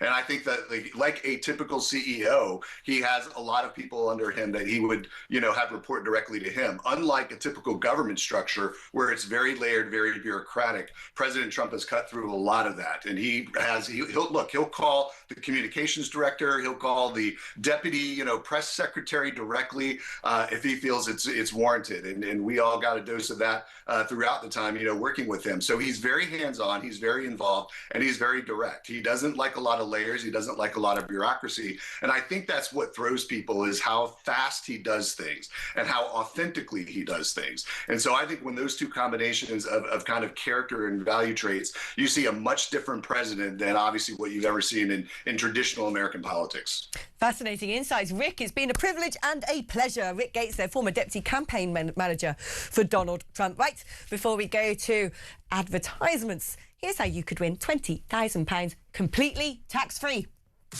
For your chance to win, text TALK to 83338. Texts cost £2.50 plus your standard network rate. Or call 0343 418 7260. Lines close 9th of April 2026, 4 p.m. That's when you'll need to answer your phone if it rings. 18 plus, UK residents only. This is a network promotion. Full T's and C's at talk.tv/win. So for your chance to win, text TALK to 83338 now. So, Benedict, if you were to enter that competition, you won it, what would you be spending your 20k on? How many avocados and Ryanair flights? Oh, well, that would be about 25,000 avocados, and I'd eat them very slowly in front of an old people's home, just to really sort of drive the point home. Or I could, actually, how many flights would that get me on Ryanair? Quite a few. Depends where you're going, Yeah, son. it does depend I where know I'm what going. depends How how far much away? jet fuel there is still I was circulating. going to say, like, where's safe these days? I'm not sure. Right, OK, we're going to go to an advert break. When we come back, this is going to grind your gears because civil servants are now claiming thousands of pounds in expenses just to go to the office. Oh, that's after this.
Welcome to Down the Local, the show that goes from pub to pub across the country, speaking to the punters about the subjects driving us all nuts at the moment. Rachel Reeves, Rachel Thieves, Rachel McCounts. I don't really know Meghan Markle. I know Meghan Markle's from Sinks, that's about it. I don't know about anyone else, and I don't know where this is going. I have 0% beard, and I feel Raising the flag, I think, is symptomatic of this desperation. Is public transport good value for money? No, it isn't. You really don't like speaking to people. UK on DAB+, on YouTube, on your mobile, and on your side. This is Talk. Well, hello, welcome back to the programme. We are going to be talking about civil servants claiming thousands in expenses just to visit their own office. Ridiculous. But first of all, the first question I have to ask William Yarwood from Taxpayers Alliance. William, I know you haven't been told you're going to be asked this, but unfortunately it's been a hot topic of debate for the past 2 hours and 53 minutes on this show. The state pension, is it a benefit? Well, good morning, Alex. And yes, I didn't know I was going to be asked that, but I'm happy to answer it. Yes, it's defined as a benefit, although of course, I think there's lots of other things. Although I'm against the triple lock on pensions, and obviously I think pension spending as a proportion of our welfare bill is actually significantly too high. I do think that there's other things that the state needs to be doing first. There you go. Would you say very quickly that it wouldn't be unreasonable in future were the provision of the state pension be means tested, so those who happen to live in houses with millions of pounds with big private pensions don't get it? Yeah, not unreasonable at all. I don't think that millionaires and billionaires should be getting state handouts, like the end of story. There you are. That neutral person didn't know he was going to be asked. I think that's a fair focus group of one. Right, OK, that's not what we brought you on to talk about. What we did want to talk about is this ridiculous story. Senior civil servants are claiming thousands of pounds in expenses to travel to their own departments. This is because the government decided to move staff out of capital offices to save money, which means that senior servants are now claiming travel expenses for meetings in the London headquarters rather than joining from lost the ability to speak from their regional office online. One senior servant at the Department for Transport, no less, ironically, claimed £7,000 for 9 trips to a London office, including overnight stays and food. That works out as £779 a trip. I mean, in what world does a ticket to London, a hotel and dinner cost almost 800 quid? I mean, I know London's expensive, but come on. I know. If only I had taxpayers' money to spend on first-class accommodation and first-class tickets down to London. Where was he staying? The Ritz? I know, right? It's good work if you can get it, Alex. But yeah, look, this is the government. The government promised to move departments out of London as part of their sort of plan for growth, whatever it is called. And they promised it would save taxpayers money. But all they've done, essentially, Alex, is they've swapped expensive rent for offices in London for expensive rail fares and hotel bills and food bills. And this is just a classic case of Whitehall saving a penny while blowing, as you said earlier, quite a few thousands, if not millions of pounds. And look, millions of private sector workers pay thousands of pounds out of their own taxed income to commute to work every single day. And that's not just going into the office in their own home city, but going out elsewhere, going abroad, whatever it might be. And I think it's a slap in the face to taxpayers for senior officials on high salaries and who have gold-plated public sector pensions to be expensing hotels and food and travel all just so they can go to their offices either in London or Manchester, wherever it might be. And quite frankly, the Taxpayers Alliance's view is that this practice should be banned in totality. How did this come about then? Is it that the Department for Transport said, right, we're going to close all these offices to save some money, you've all got to work from home, if you need to be in London, we'll cover it? Or is this people who choose to work from home? Did they set off some sort of random office somewhere else in, like, I don't know, if it's going to cost that much to get to London, one assumes that it's in the Outer Hebrides. Yeah, so what they did essentially is they moved certain areas of departments out of London into other cities and areas with cheaper rents, and that was their argument. The argument is basically, obviously, renting for big office blocks in London is obviously very expensive, especially in Westminster and Whitehall, and therefore they moved things out of there in order to save some taxpayers' money. Whereabouts? I want to know where in the country, because I'm trying to figure this out. So there's places in Manchester, I know there's areas in Cardiff, I know there's areas in Darlington, a variety of other places around the country. But look, in principle, the idea of saving money for taxpayers and actually moving some of these people out of Westminster is not the worst idea in principle. However, like I said earlier, what they've done is traded high rental costs and the cost of obviously keeping those people in the office when they can be able to turn up to the office after all, to now allowing these people to travel back and forth from their London offices and Manchester offices at taxpayers' expense. Look, look, you know, I'm against working from home in the public sector in totality. But I'll tell you what, if you're working in an office in Manchester and you need to have a meeting with people in London, yeah, Zoom's available, Teams available. You know, you're able to jump on those kind of things. And if the senior managers inside the civil service can't see that, then they shouldn't be running their own departments. And the sick irony here, that this is the Department for Transport, the exact department that has wasted how much money on HS2 without even laying a single, you know, metre of track, basically. Yeah, I mean, HS2, I think, is going to be costing upwards of £100 billion a year, and I know they cancelled. I know they £100 billion overall, Alex. And I remember, surely when you remember, I think it was Rishi and previous governments also cancelled other areas that HS2 was supposed to go to, Manchester, Leeds, the like. Just cancelling those areas ended up costing taxpayers £2 to £3 billion. So no track was built, but actually it ended up costing £2 to £3 billion for it to build. So yeah, HS2, complete white elephant, needs to be gotten rid of immediately. And if Labour had any sense, they would. But yeah, it's just endemic in how the Department for Transport works, and the fact that the Department for Transport is now expensing more money to British taxpayers is just another slap in the face. Oh, thank you ever so much, William. William Yardware, Media Campaign Manager for the Taxpayers Alliance. You know, HS2, hate S2. To me, it's like being stuck in the middle of a really bad book, isn't it? You started reading something like, oh, this is rubbish, but you know you've already spent like 2